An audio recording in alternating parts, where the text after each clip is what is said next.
한마디로 말해서 우병우 큰일 났습니다. 최근 발견된 박근혜 정부 민정수석실 문건에서 삼성그룹의 경영권 승계를 검토한 내용, 이거 우병우가 시켜서 만든 거라고 현직 검사가 밝혔습니다.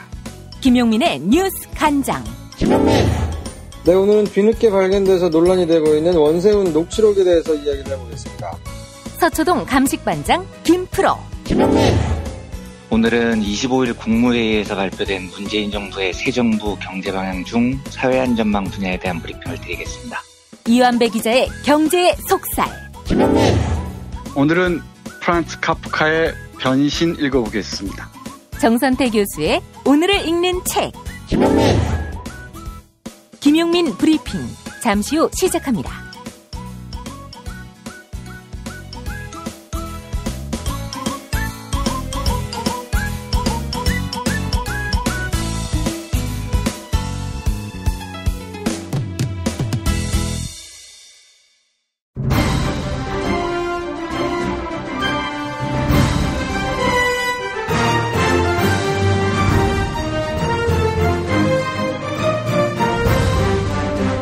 김용민 브리핑.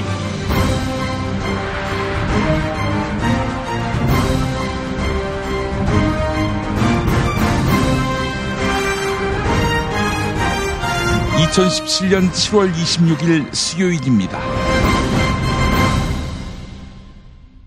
YTN은 공기업 지분이 절반을 넘습니다. 그래서 공영방송으로 보는 사람들도 적지 않습니다. 그 공기업들이 새 사장에 응모한 노종면 해직 기자를 마치 작당이라도 한 듯 가장 낮은 점수를 주어서 탈락시켰습니다. 다른 평가위원과 달리 말입니다. 언론노조, YTN 노조, 시민들은 의아해하고 있습니다. 그래서 어떤 기준으로 노종면 해직 기자가 가장 낮은 점수를 받게 했는지 묻고 있습니다. 물론 노종면 해직 기자 개인만 놓고 단점을 따질 수 있습니다. 그러나 그 단점이 다른 경쟁자가 새 사장이 돼야 할 이유로 성립되는지 되묻지 않을 수 없습니다. YTN 사장의 미덕 또 능력은 수익구조 안정, 조직관리가 핵심이어야 할까요? 그렇다면 은행장 출신의 직전 사장이 그만두어야 할 이유가 없어집니다. 공정 언론을 위해 감옥 가는 것, 해직되는 것을 감수해왔던 그보다 공정방송의 의지와 진정성을 더 가진 사람이 있을까요? 그의 경쟁자 중에서. 이번 결정, 배후에 누군가가 장난을 친 것은 아닌지 언론 개혁 차원에서 규명이 필요합니다. 향후의 흐름 예의주시하겠습니다. 오늘의 헤드라인입니다.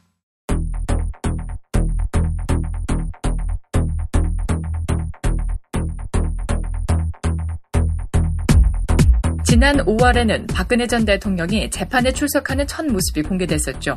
당시 김세윤 부장판사는 다음과 같이 밝혔습니다. 국민의 관심과 알고리즘을 위해서 최소한의 법정 촬영을 허가했음을 알려드립니다. 그러나 법정 촬영은 재판이 시작되기 직전까지만 허용됐는데요. 어제 대법원이 1심과 2심 선고도 생중계할 수 있도록 규칙을 바꿨습니다. 이에 따라 박근혜 전 대통령의 1심 선고 장면도 TV 생중계를 통해 볼 수 있을 전망입니다. 박근혜 정부의 민정수석실 문건 일명 캐비넷 문건이 우병우 전 청와대 민정수석의 지시로 작성됐다. 이런 법정 진술이 나왔습니다. 이영상 대검찰청 범죄정보 1담당관은 2014년에 민정비서관실 선임행정관으로 근무했는데요.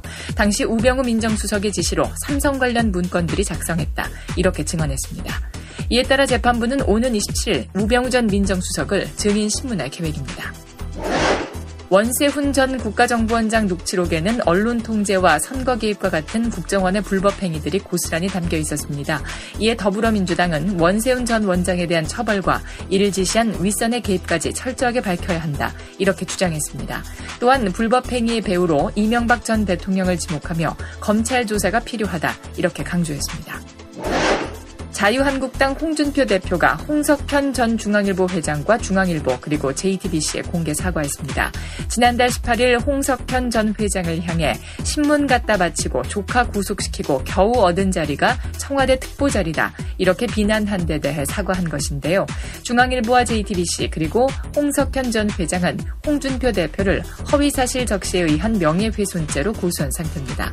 홍준표 대표는 자신의 발언이 지나쳤다며 미안하게 생각한다. 이렇게 밝혔습니다.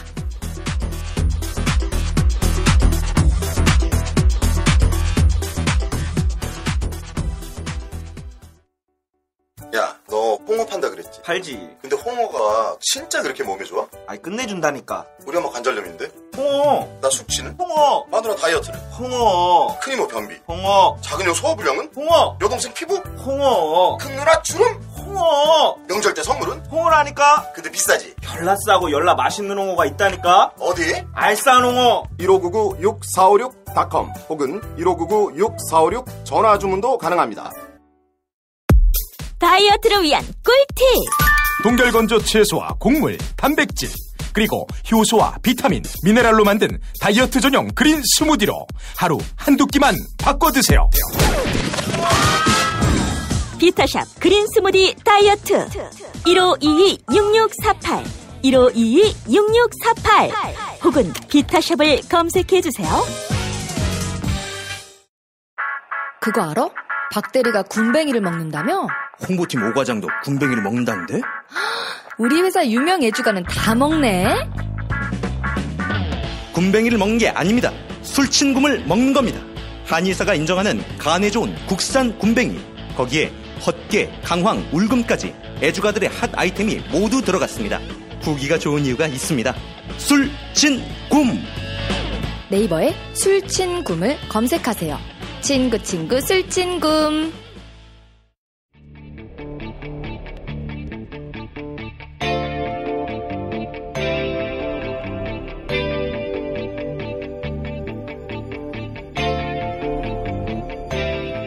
김용민의 뉴스 간장.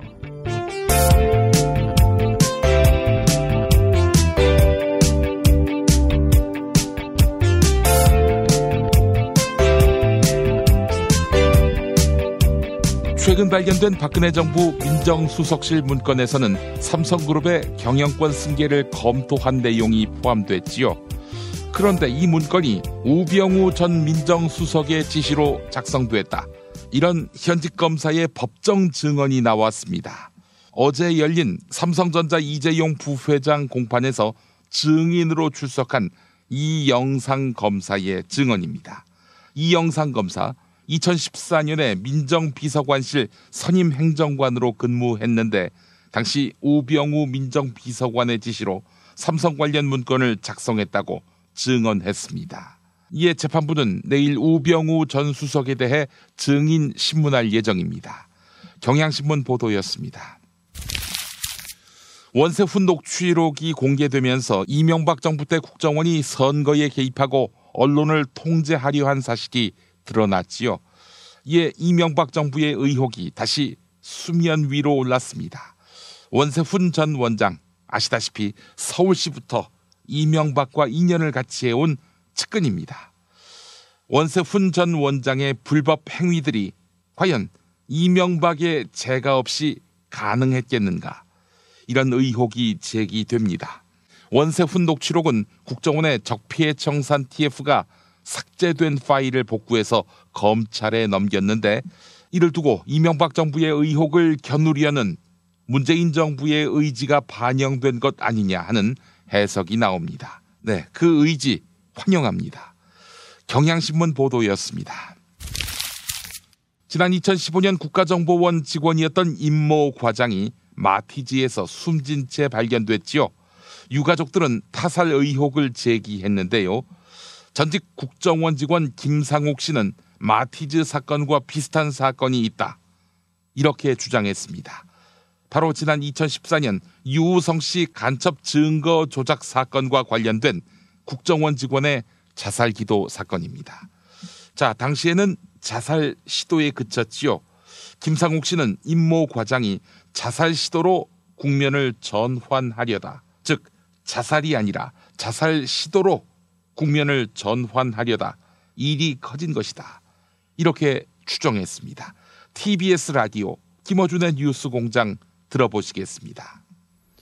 굉장히 이상했죠. 이상하지 않습니까? 예전에 무슨 조선시대에 사약을 받는 상태에서 하는 것처럼 무슨 원장님, 차장님, 국장님 죄송합니다로 시작되는 유서였는데 내용 자체가 굉장히 말이 안 되지 않습니까? 말이 안 됐죠. 네.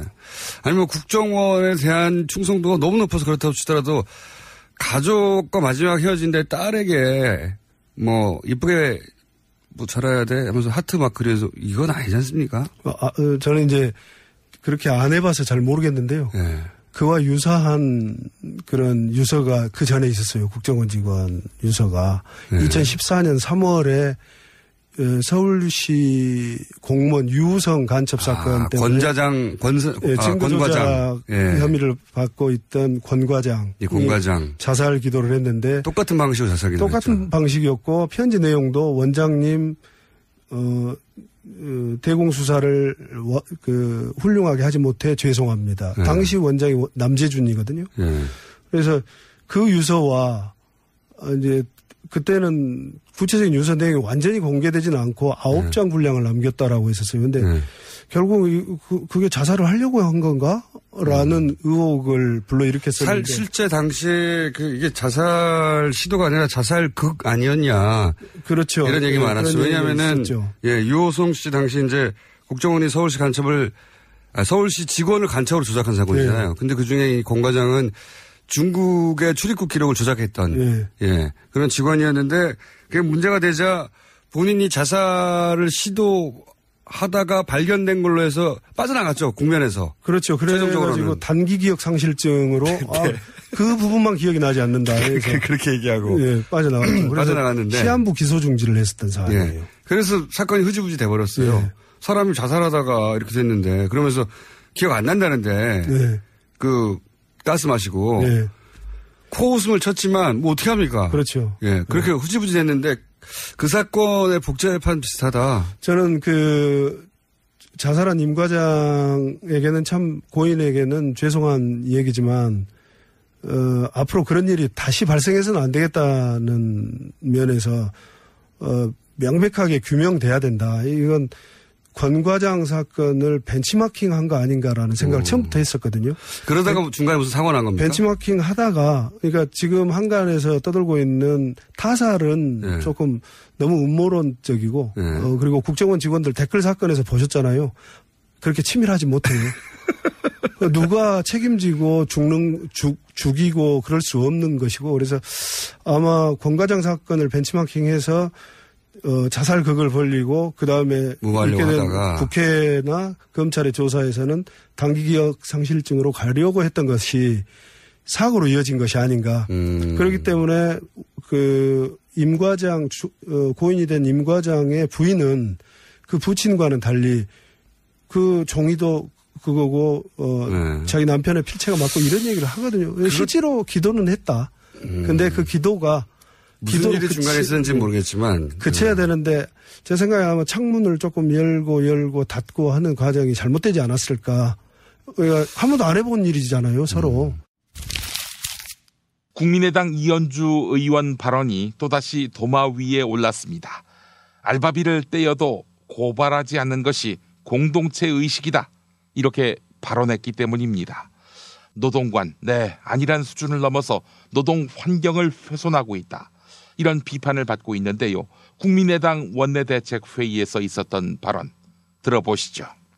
실질 소득이 올라야 하는데 물가가 올라버리면 소득이 오르지 않습니다. 또 일자리가 없어진다면 소득이 오르지 않습니다.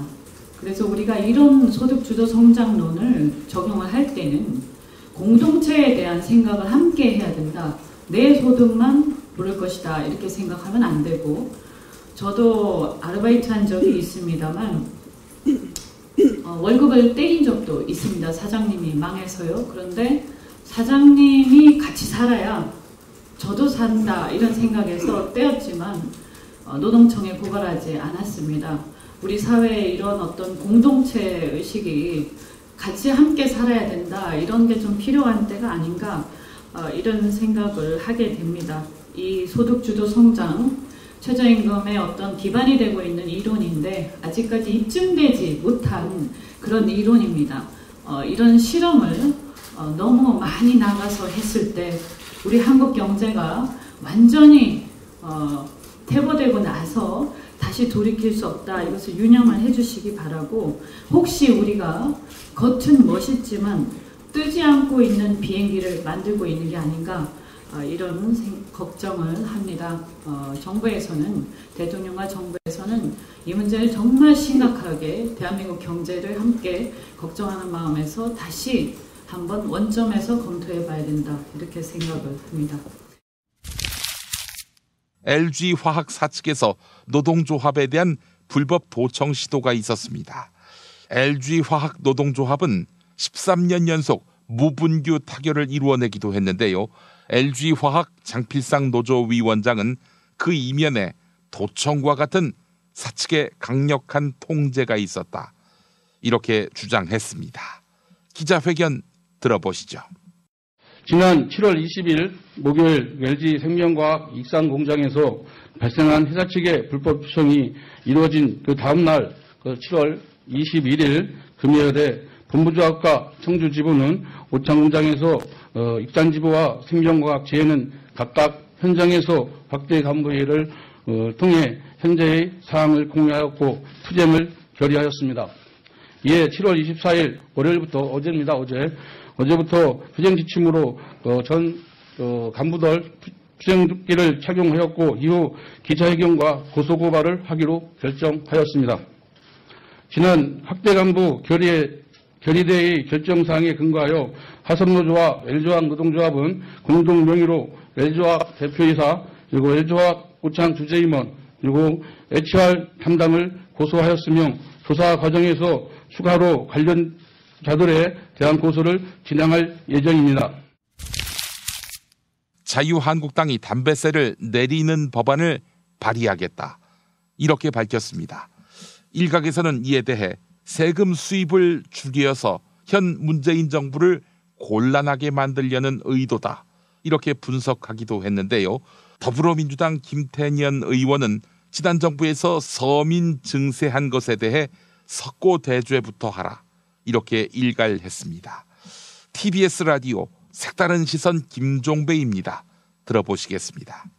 아까 이제 야당 이야기 잠깐 하셨는데요. 지금 야당에서는 세금 폭탄, 징벌세 이런 단어가 나오고 있고요. 부자 증세라는 미명으로 여론을 호도하는 청개구리 정책이라는 비판도 있고 무조건 대기업의 부담을 더 지워야 한다라는 포퓰리즘식 증세다라고 하는 그 공격도 있습니다. 어떻게 반론 펴주시겠습니까, 의장님? 글쎄요. 정작 본인들이 집권했을 때 네.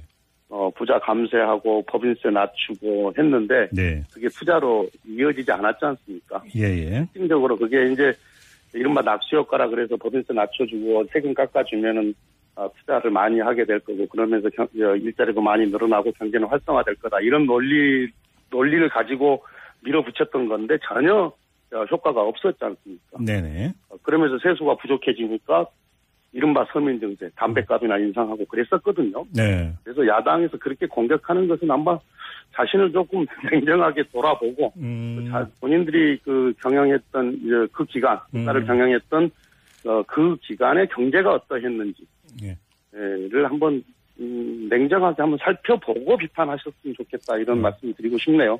지금 의장님께서 담배 얘기하셨으니까 지금 그 자유한국당 같은 경우는 홍준표 대선 후보 시절에 담배세 인하 공약으로 내세운 바가 있고요. 오늘 나온 이야기는 담배세 인하와 관련된 법안을 발의할 그러니까 계획에다 이런 얘기가 흘러나오고 있는데 어떤 입장이세요? 그래서 이제 흘러만 나와서 진짜로 할지 안 할지는 모르겠는데요. 네. 그 국정 운영, 국가 운영을 그렇게 장난하듯이 하면 안 되는 거죠. 그리고 그런 생각을 갖고 있고 그 생각에 진정성이 있다면 그때 이른바 서민증세, 담배값 인상에 대해서 국민들께 석고대지하는 자세부터 가져야 될 거라고 봅니다. 그럼 발의 못할 거라고 보세요? 글쎄요. 정상적으로 국가를 경영하는 사람들이 어떻게 그런 생각을 할 수가 있겠습니까? 장난하듯이 올렸다 내렸다가 어떻게 그렇게 합니까? 삼성가의 장녀 호텔신라 이부진 사장이 편법 상속을 인정했습니다. 이혼 과정에서 재산 분할에 유리하게 작용했기 때문인데요. 그러니까 헤어지는 남편에게 재산을 조금만 분할하기 위해서 편법 상속을 인정했다는 것입니다. 더불어민주당 박영선 의원은 이부진 사장의 상속이 박근혜 최순실 게이트와도 관련이 있다, 이렇게 주장했습니다. SBS 라디오 박진호의 시사전망대 1부입니다. 삼성그룹 장녀인 이부진 호텔신라 사장의 이혼 판결이 주목을 받았는데, 이제 박영선 의원께서는 이 이부진 사장의 이혼 소송 자료 내용에 주목을 하셨습니다. 그래서 이 전 남편의 재산 분할 요구에 대응하기 위해서 자신의 재산이 아버지 이건희 회장으로부터 증여받은 것이라고 이제 설명한 부분인데요. 그렇죠? 네. 이 부분이 편법 상속을 스스로 인정한 것이고 결국 이제 상당한 세금을 내지 않은 것이다, 이렇게 지적하시는 건가요? 예, 그렇습니다. 왜냐하면 이 이부진 사장이 이혼 소송 과정에서 재판부에 제출한 재산이 1조 7,046억 원입니다. 네. 그런데 재산 분할을 하라고 법원에서 판결한 액수는 86억 원에 그쳤거든요. 예. 그러면 결과적으로 이것이 너무 차이가 많이 나서 왜 그런가 하고 제가 이제 이것을 좀 자세히 들여다봤는데요. 이 결혼한 뒤에 스스로의 힘으로 재산을 형성했다고 인정을 하게 되면 재산 분할 요구에 응해야 합니다. 네. 그런데 반대로 내 스스로 힘이 아니라 아버지나 삼성그룹의 도움으로 재산을 형성했다라고 주장을 하게 되면 재산을 나누지 않아도 되는 것이죠. 이런 상황에 처하게 되니까 결과적으로는 이 편법 상속을 인정한 결과가 된 것이죠. 예. 이 사건은 다시 말하면은 이부진 사장이 그 에버랜드 전환사채를 저가로 배정을 받은 사건, 네. 그리고 이 저가로 배정받은 이 주식이 지금 문제가 되고 있는 그 삼성물산의 합병, 네. 제일모직과의 그 삼성물산의 합병과 관련된 최순실 국정농단 사건하고 이렇게 연결이 되어 있는 사건이라서요. 네. 이것을 좀 더 자세하게 우리가 좀 더 들여다볼 필요가 있지 않나, 저는 그렇게 생각하고요. 네. 이 96년도에 아버지로부터 받은 16억 원으로 에버랜드 전환사채를 샀는데 그게 21년 뒤인 현재 1조 5천억 원이 된 이것이거든요. 네네. 그럼 이 과정 과연 정상적인 과정을 밟았느냐, 이건 아마 그 누구도 모든 의문점을 가질 수 있다, 이렇게 저는 보고 있습니다. 예. 충북도 의원들은 청주 수회 기간에 해외 연수를 떠나서 비난받았지요. 이에 지난 20일 더불어민주당 최병윤 의원과 자유한국당 박봉순 의원 2명은 급거 귀국했습니다. 그런데 자유한국당 김학철 박한범 의원은 관광지인 프랑스 남부의 마르세유까지 갔다 온 것으로 밝혀졌습니다. 두 의원은 비행기편을 구하기 어려워 귀국이 늦어졌다고 해명했었는데 알고 보니 더 돌아갔다는 것입니다. 그러니 비행기편 구하기 어려워 귀국이 늦어졌다는 말은 신빙성이 떨어집니다. 한편 일부에서는 프랑스에 갔던 충북도 의원들 사이에서 왜 돌아가야 하느냐, 이런 반발의 기류가 있었다고 합니다. 김학철 의원일까요? 네. 한편 최병윤 더불어민주당 소속 도의원은 아예 의원직까지 사퇴했습니다. 오마이뉴스 보도였습니다. YTN 노종면 해직 기자는 YTN의 공정성을 바로 세울 사장 후보로 꼽혀왔습니다. 그런데 YTN 사장추천위원회 서류심사에서 떨어졌습니다. 대주주가 추천한 사장추천위원들이 모두 동일하게 노종면 기자에게 최저점을 부여한 것입니다. 이에 외부 입김을 의심하는 목소리가 나오는데요. 한전 KDN, 한국마사회 같은 공기업이 YTN 지분을 소유하고 있기 때문입니다. 미디어 오늘이 보도했습니다. 지난 한 달 동안 노후된 석탄 화력발전소 8기가 가동 중단됐죠. 이에 따라 석탄발전소가 집중된 충남 전역의 미세먼지 농도가 월 평균 1% 이상 낮아진 것으로 나타났습니다. 특히 충남 홍성은 석탄발전소에서 배출되는 미세먼지 영향을 크게 받는데 미세먼지 농도가 시간당 최대 14%까지 떨어뜨리는 효과가 나타났습니다. 한겨레 보도였습니다. 지난달 말 서울 은평구 수색동의 한 아파트는 청약 접수에서 약 1,200명이 몰렸습니다. 제가 그 줄 서는 현장 목격했거든요. 320가구를 모집하는데 38대 1의 경쟁률을 기록했습니다. 반면 충남 천안 동남구의 한 아파트는 청약 신청자가 단 3명에 불과했습니다.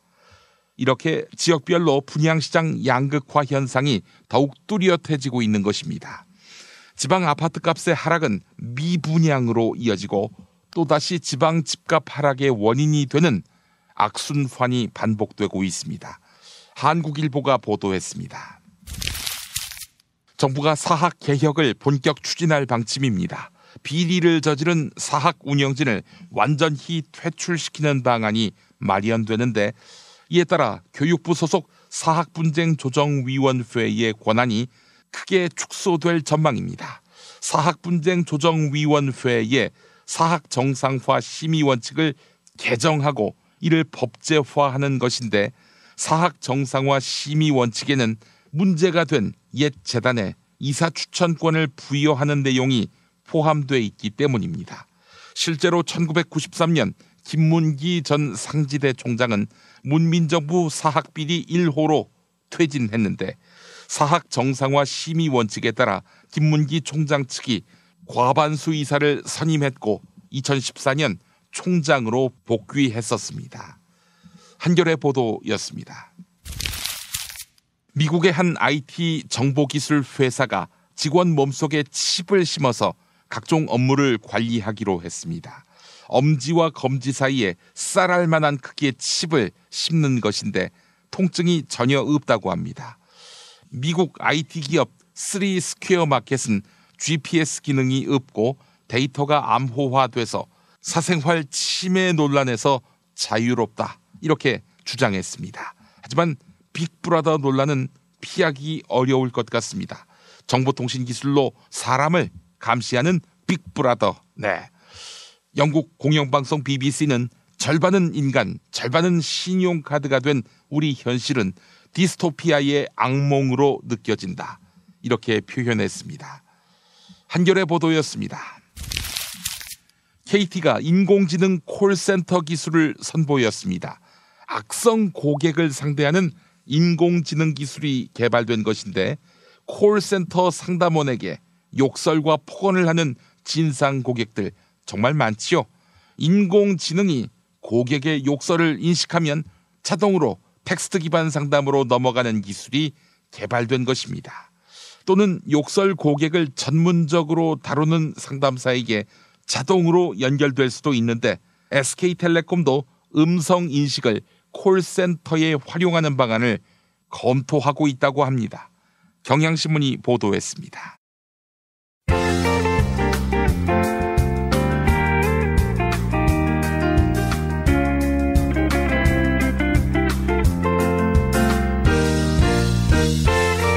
여러분 안녕하십니까? 지금부터 전국 16개 시도교육청과 무관한 2017학년도 뉴스 듣기 능력평가를 시작하겠습니다. 수험생 여러분께서는 팟캐스트의 음량을 알맞게 조절하여 주시기 바랍니다.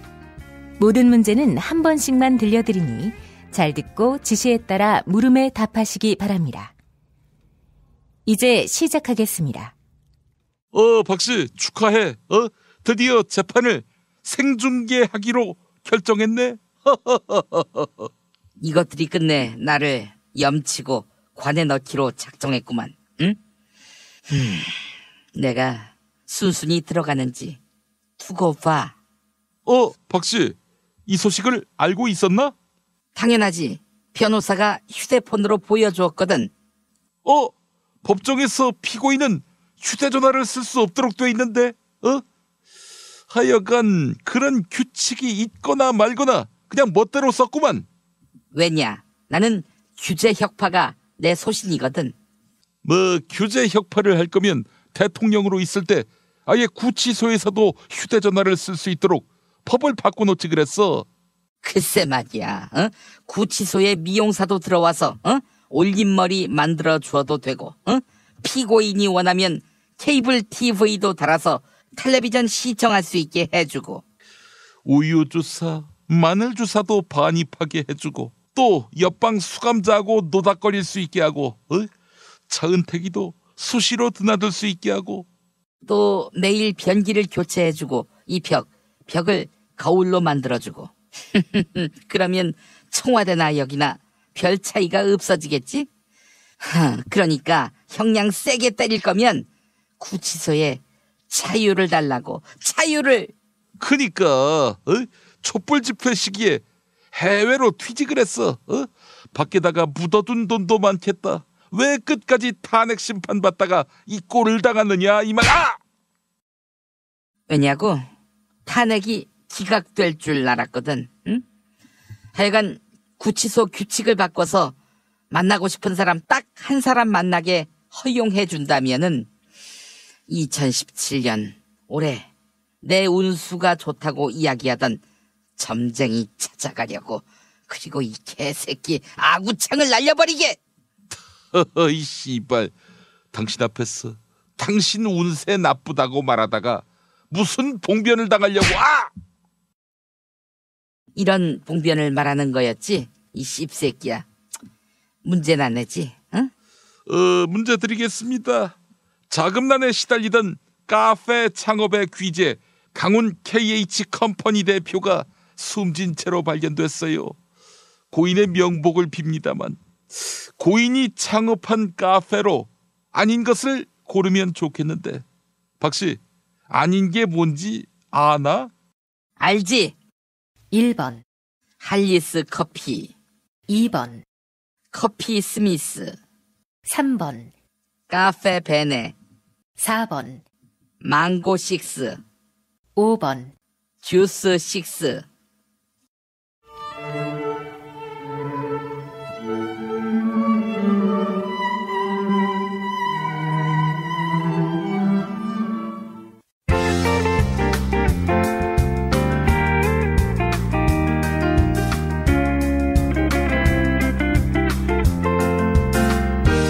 수고하셨습니다.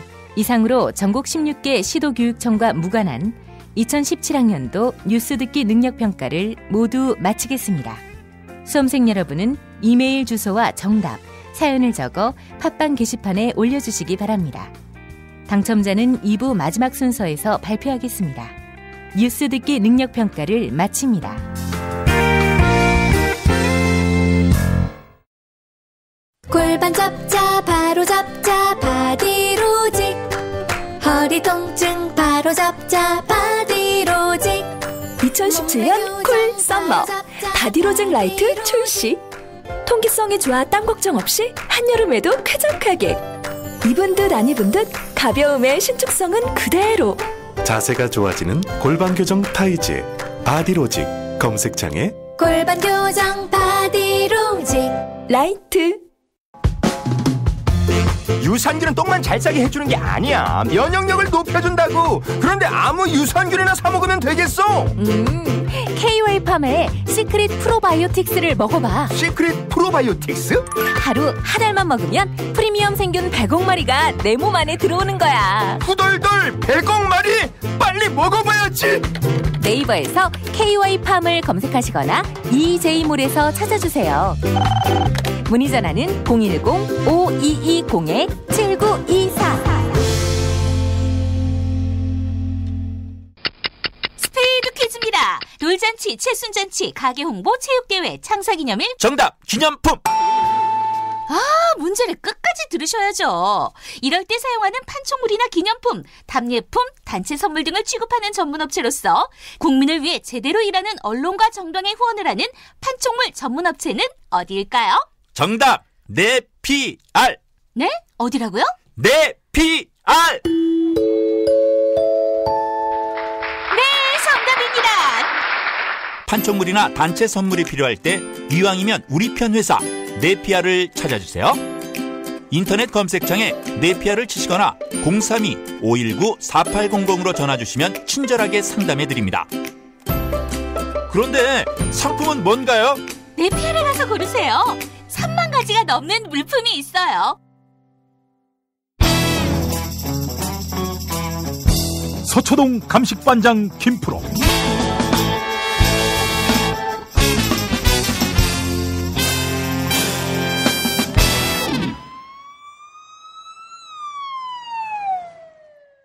김프로 나와 있죠? 네, 김프로입니다. 예. 오늘 저희가 녹음하는 시각이 새벽 5시 40분인데, 원래는 이제 전날에 녹음을 해야 할 텐데, 연락했더니 뭐 시사회를 하고 있었다고. 제가 어제 그 택시 운전사 곧 개봉될 영화 시사회 참석하느라고. 예. 밤에 시간이 도저히 안 나가지고요. 부득불 새벽에 뭐 익숙합니다. 이제 5시에 녹음하는 거는. 그래요. 뭐 3번 해놓고 익숙하다고. 어쨌든 어때요? 택시 운전사 재밌어요? 재미있고요. 오늘 말씀드릴 원세훈 국정원장이 이제 이야기했던 여러 가지 내용들이 야, 저 시대에 있었던 그런 사고방식과 크게 다르지 않다 라는 생각이 들 정도고요. 택시 운전사는 뭐 많은 사람들이 가서 보지 않을까 싶을 정도로 네, 괜찮습니다. 아, 영화적 완성도도 높고. 뭐 그거에 대해서는 뭐 일부 이제 평이 좀 갈리기는 하는데요. 의형제를 만들었던 감독 작품이기 때문에 좋아할 분들이 많이 계실 것 같아요. 아니요, 자기가 좋으면 그만이지 뭐 남의 시선을 그 의식합니까, 김프로? 아, 또 여러 가지를 고려해서 말씀을 드려야 되기 때문에. 아, 이 사람 이게 아직 지상파의 때를 벗지 못하고 있어요. 예. 지금 지상파 가서 앉아 있는 거 아니에요, 지금? 예, SBS 스튜디오에서 지금 녹음하고 있습니다. 여기서는 자유한국당을 이 사람이 지지하나 반대하나 헷갈리는 그런 방송을 하고 있습니다. 뭐 헷갈려할 분들은 없지만 여하간 형식상으로라도. 하여간 우리 김프로하고 새벽에 이야기를 하는데 어제에 이어서 오늘도 원세훈 이야기군요. 네, 그렇습니다. 그 국정원 적폐청산 TF가 그 원세훈 전 국정원장의 녹취록을 이제 발견해가지고 그 검찰에다가 전달을 했거든요. 예. 근데 이제 예전에 2013년에 국정원이 이미 검찰에 제출을 했었는데 어제도 뭐 간략하게 말씀을 드렸습니다만 녹취록 중에서 한 100여 군데 발언을 이제 삭제하고 나서 보냈거든요. 사실상 누더기 자료를 검찰에다가 보낸 건데. 누더기도 누더기지만 이거 증거인멸 아닙니까? 그렇다고 봐야 되죠. 예, 그 누더기를 만든 게 이제 증거로 사용될 만한 부분들을 다 이제 삭제를 하고 보낸 거니까. 근데 이걸 누가 주도했는지를 봤더니 국정원 감찰실이 주도를 해가지고 보냈었거든요. 예. 근데 이제 국정원 감찰실에 누가 있느냐? 검찰에서 파견 나간 이제 사람들이 있는 곳이에요. 그러니까 이제 현직 검사들이 이거 검찰에 제출이 되면 문제가 될 것 같다라는 부분을 다 삭제를 하고 이제 보낸 거니까 거의 뭐 눈 가리고 아웅식으로 그냥 형식적으로만 제출을 했다고 봐야 되죠. 와, 자, 그런데 내용도 어마어마합니다. 네, 이게 2009년부터 2012년 5월까지 거의 매달 한 번씩 이제 부서장 회의를 했었는데. 그때 회의 내용을 전부 다 녹음해가지고, 그거를 다 녹취록으로 만든 거였거든요. 근데 5월 이후에는 이제 그 녹취 자체도 못하게 하고, 문제가 될까봐. 해가지고, 녹취록 자체는 이제 2012년 5월 달까지 있는데요. 내용을 보면 뭐 19대 총선에 개입하는 내용은 물론이고, 언론 보도에 개입하라고 막 지시하는 내용도 있고, 예. 적나라하게 얘기하자면 뭐 언론사를 없애버릴 생각도 해야지 지금 이러고 있느냐라고 막 질책하는 내용도 나오고 하기 때문에 네, 이게 뭐 굉장히 내용만 놓고 보면 어처구니가 없는 내용들입니다. 이거 어떻게 이렇게 악마가 됐을까? 전 이분이 낡은 시대의 그 치안기관에서 일했던 사람 중에 의인을 찾기는 쉽지 않잖아요. 뭐 그런 데 있는 줄 알았더니 평생 서울시 지방공무원으로 일했던 양반이더만요, 원세훈 씨가. 그래서 이제 민주당에서도 주장하는 내용이 뭐냐면 원세훈 전 국정원장이 뭐 도대체 뭐라고 그 사람이 말씀하신 대로 뭐 안기부에서 오래 뭐 잔뼈가 굵어가지고 뭐 그렇게 그 활동을 하던 사람도 아니고 이명박 전 대통령하고 관계가 인연이 굉장히 깊은 최측근 인사거든요. 예. 그러니까 원세훈 전 국정원장의 이런 지시가 과연 혼자서 그냥 생각해서 한 거겠느냐, 그럴 리가 없다.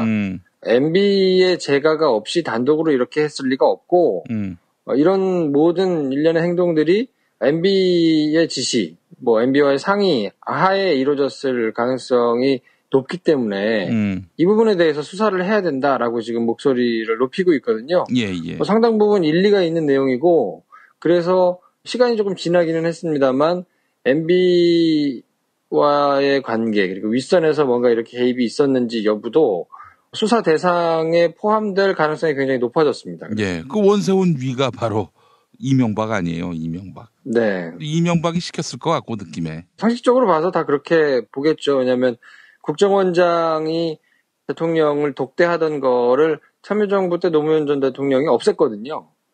뭔가 권력기관을 독대하게 되는 것 자체가 공직사회에 주는 시그널이 굉장히 크기 때문에 이게 국정원장이 들어가가지고 독대를 한다 그러면 모든 사람들이 국정원장에게 어떻게든 뭘 좀 해보려고 이렇게 줄을 서지 않겠습니까? 그런 여러 가지 이제 부작용이 있기 때문에 노무현 전 대통령은 국정원장의 독대 보고를 없애버렸거든요. 근데 이걸 MB 때 이제 다시 부활시킨 거예요. 그래서 늘 독대해서 이제 보고를 받고 막 이랬기 때문에 뭐 이게 이명박 전 대통령과 이제 관련됐을 가능성이 크다. 뭔가 이제 문제가 불거져 나올 가능성이 있다라고 이제 지금 생각을 하고 MB나 MB 주변은 좀 상당히 떨고 있지 않을까 싶습니다. 그래요. 이 정말 용납할 수 없는 사건이고요. 이건 뭐 선거 공작도 했다는 거 아니에요? 그렇죠. 이게 국정원 적폐청산 TF가 이제 조사 대상으로 삼은 게 한 13가지 정도 되는데요. 그 중에 3가지가 MB정부 시절 일이에요. 그 중에 대표적인 게 이제 2012년 대선에 개입했던 일이고, 예. 그 전에는 박원순 서울시장 재협하라는 그런 문건도 발견이 됐었고요. 뭐, 그리고 노무현 전 대통령의 이제 뭐 논두렁 시계 뭐 이런 것까지 하면 3가지가 MB정부 시절에 있었던 일이거든요. 예. 그리고 뭐 따로 보자면 현재 감사원이 뭐 4대강 사업을 다시 이제 감사하고 있잖아요.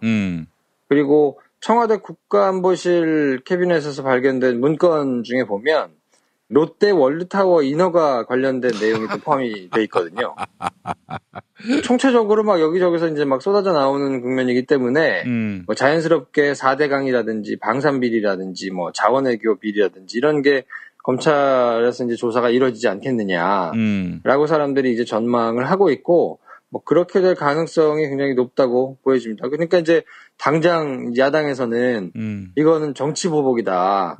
뭐 이러면서 이제 막 들고 일어나서 아니 이런 족 같은 멘트가 어디 있어요? 아니 저기들의 과거 잘못에 대해서 그러면 덮어줘야 그게 정상적인 정치인가? 아니 그러면 노무현은 왜 수사를 했어 이 개새끼들? 응? 말도 안 되는 소리 하고 있어. 정치 보복 아니야 그거는. 있지도 않은 사실을 갖고 한 건데 그거에 대해서 반성이라도 했나? 이 정말 한심한 인간들. 그러니까요. 그래서 이제 정치보복이라고 그렇게 주장을 하고는 있는데 과연 이거를 고지고대로 들을 사람이 얼마나 되겠느냐. 그리고 이거에 대해서 동조하는 여론이 얼마나 일겠느냐. 저는 부정적이라고 보고요. 자기들이 여지껏 이제 했던 그리고 굉장히 비열하게 했던 그런 여러 가지 이제 방법들을 국민들이 이제 대부분 알고 있거든요. 예. 그렇기 때문에 뭐 이렇게 야당에서는 지금 이렇게밖에 얘기할 수가 없겠죠. 뭐 잘하네요. 그러면 더 수사해 주세요. 이렇게 할 수는 없을 거 아닙니까? 그래서 이건 뭐 그냥 큰 의미는 없다고 봐야 될 거고 여론도 이렇게 치고 나가서 수사를 하는 거에 대해서 뭐 그렇게 크게 역풍이 불거나 무슨 뭐 안 좋은 뭐 기류가 형성되거나 이럴 가능성이 저는 적다고 보기 때문에 그냥 차곡차곡 전 정부 내지는 이제 전 정부, MB 정부까지 잘못된 일들에 대해서 수사가 제대로 진행이 될 가능성이 좀 높지 않나 그렇게 보고 있습니다. 예, 알겠습니다. 뭐 이제 원세훈 4년형이 나왔어요. 이거는 뭐 밝혀진 자료에 담겨 있는 범죄 혐의 이걸 다 포함해서 4년형을 구형한 것은 아니겠죠? 네, 그게 변론이 재개가 돼가지고 변론이 재개됐다는 얘기는 이제 재판이 계속 이어진다는 얘기거든요. 옥신각신하는 게. 근데 그렇지는 않고 이제 구형이 있었거든요. 결심 공판이라고 해서 그 사람이 잘못을 했으니 몇 년 형을 내려주십시오라고 검찰이 이제 재판부한테 얘기를 하는 절차가 있는데 예. 거기서 이제 징역 4년형에 자격정지 4년을 해주십시오 하고 이제 검찰이 구형을 했거든요. 다음 달 30일에 이제 선고가 이루어지거든요. 그러니까 다시 재판이 벌어져서 이걸 가지고 뭐 증거가 맞느냐 어쩌냐 이렇게 될 가능성도 있었는데 어제는 그렇게는 하지 않았고 그냥 다음 달에 선고하겠다. 그러니까 제출한 자료들을 재판부가 이제 증거를 인정해서 그것까지 포함해가지고 이제 알아서 판단을 하겠다라는 절차만 남아 있거든요. 예. 근데 새로운 증거가 이제 발견이 됐는데 이전에 대법원에서 증거 능력들이 좀 없다라고 해서 공직선거법 위반 혐의, 그러니까 대선에 개입했다는 부분에 대해서 증거들이 좀 부족하다. 그래서 증거들이 많이 이제 없어졌던 상태인데 예. 새로운 증거가 지금 발견된 거거든요. 그렇기 때문에 좀 어려운 말로 하면 상고심, 그러니까 대법원 판단에 기속력이 없어졌다고 볼 수 있어요. 말이 어려워. 무슨 말이야 그게? 그죠. 그러니까 이게 대법원에서 했던 재판을 그대로 따라가야 된다는 이야기인데 그러지 않아도 된다는 얘기예요. 그러니까 새로 발견된 증거들을 보고 다시 판단을 해도 되는 상황이거든요. 예. 그렇기 때문에 뭐 공직선거법 위반 혐의가 유죄가 나올 가능성이 뭐 99% 정도는 된다고 저는 이제 보고. 예. 근데 왜 4년형밖에 구형을 안 했느냐. 이렇게 되면 더 위중한 내용들도 있으니까 훨씬 더 중한형을 구형할 수 있는 거 아니냐라고 이제 얘기하시는 분들도 계시거든요. 실제로 검찰이 예를 들어 4년형을 구형했을 때 재판부가 야 4년형 갖고 되겠냐? 한 10년형은 해야지. 이렇게 판결을 내릴 수도 있습니까? 그럴 수는 없어요. 왜냐하면 재판부는 피고인에게 유리한 방향으로 재판을 하도록 돼 있는 게 형사소송법의 원칙이기 때문에 그거를 재판부가 나서서 검찰이 4년을 했는데 더 형을 때리거나 이럴 가능성은 없고요. 구형량 안에서 이제 그러니까 만약에 중하다고 판단되면 징역 4년형을 선고하겠죠. 검찰보다 더 높게 줄 가능성은 없다고 봐야 되고요. 근데 이걸 도대체 그러면 왜 4년형밖에 구형을 안 했느냐라고 비판하시는 분들도 있는데 이게 원심에서 1심 할 때 그렇게 구형이 이루어졌거든요. 왜냐하면 이때 당시에는 증거가 발견되지 않았던 상황이란 말이에요. 지금 100개 가까이를 검사들이 가서 이거 문제가 되겠다 싶은 것들은 다 가리고 뭐 압수수색도 막 협조 안 하고 뭐 체포하는 것도 체포 못하게 하고 막 이랬었잖아요. 예. 그러니까 정권 차원에서 조직적으로 비호를 하는 상황에서 거의 흉내내기식의 수사가 진행이 되는데 그 당시에 수사팀은 또 수사를 하려고 노력을 하면서 검찰 내부에서조차 막 싸움이 일어나면서 법무부하고 검찰이 싸우면서 막 이렇게 수사를 어렵게 진행했던 거거든요. 그렇게 발견해가지고 모아서 구형을 하려다 보니 이 정도 증거 가지고는 중형을 때리기가 좀 어려우니까 그러면 징역 4년형 정도를 구형하자라고 했었던 거기 때문에 지금 이제 뒤늦게 발견이 된 자료들이 있지만 이걸 가지고 4년을 뛰어넘어서 더 중한형을 선고를 바로 앞두고 구형을 하기에는 사실 조금 현실적으로 어려운 부분이 조금 있었다고 보여지고요. 그러면 드러나지 않은 죄에 대해서는 단죄 못합니까? 그렇지는 않고 제가 보기에는 이제 문제가 될 부분들이 좀 있어요. 그러니까 어떤 거냐면 예를 들면 증거인멸죄라든지 그러니까 법적으로 본인 재판과 관련돼 가지고 증거를 인멸한 거는 뭐 법적으로 처벌을 하지는 않습니다. 그러니까 우리 돼지 엄마가 만약에 뭘 잘못했어. 김프로를 막 때리잖아요, 항상. 이렇게. 뭔가 이렇게 억압하고 갈취하고 갈취하고 그렇죠?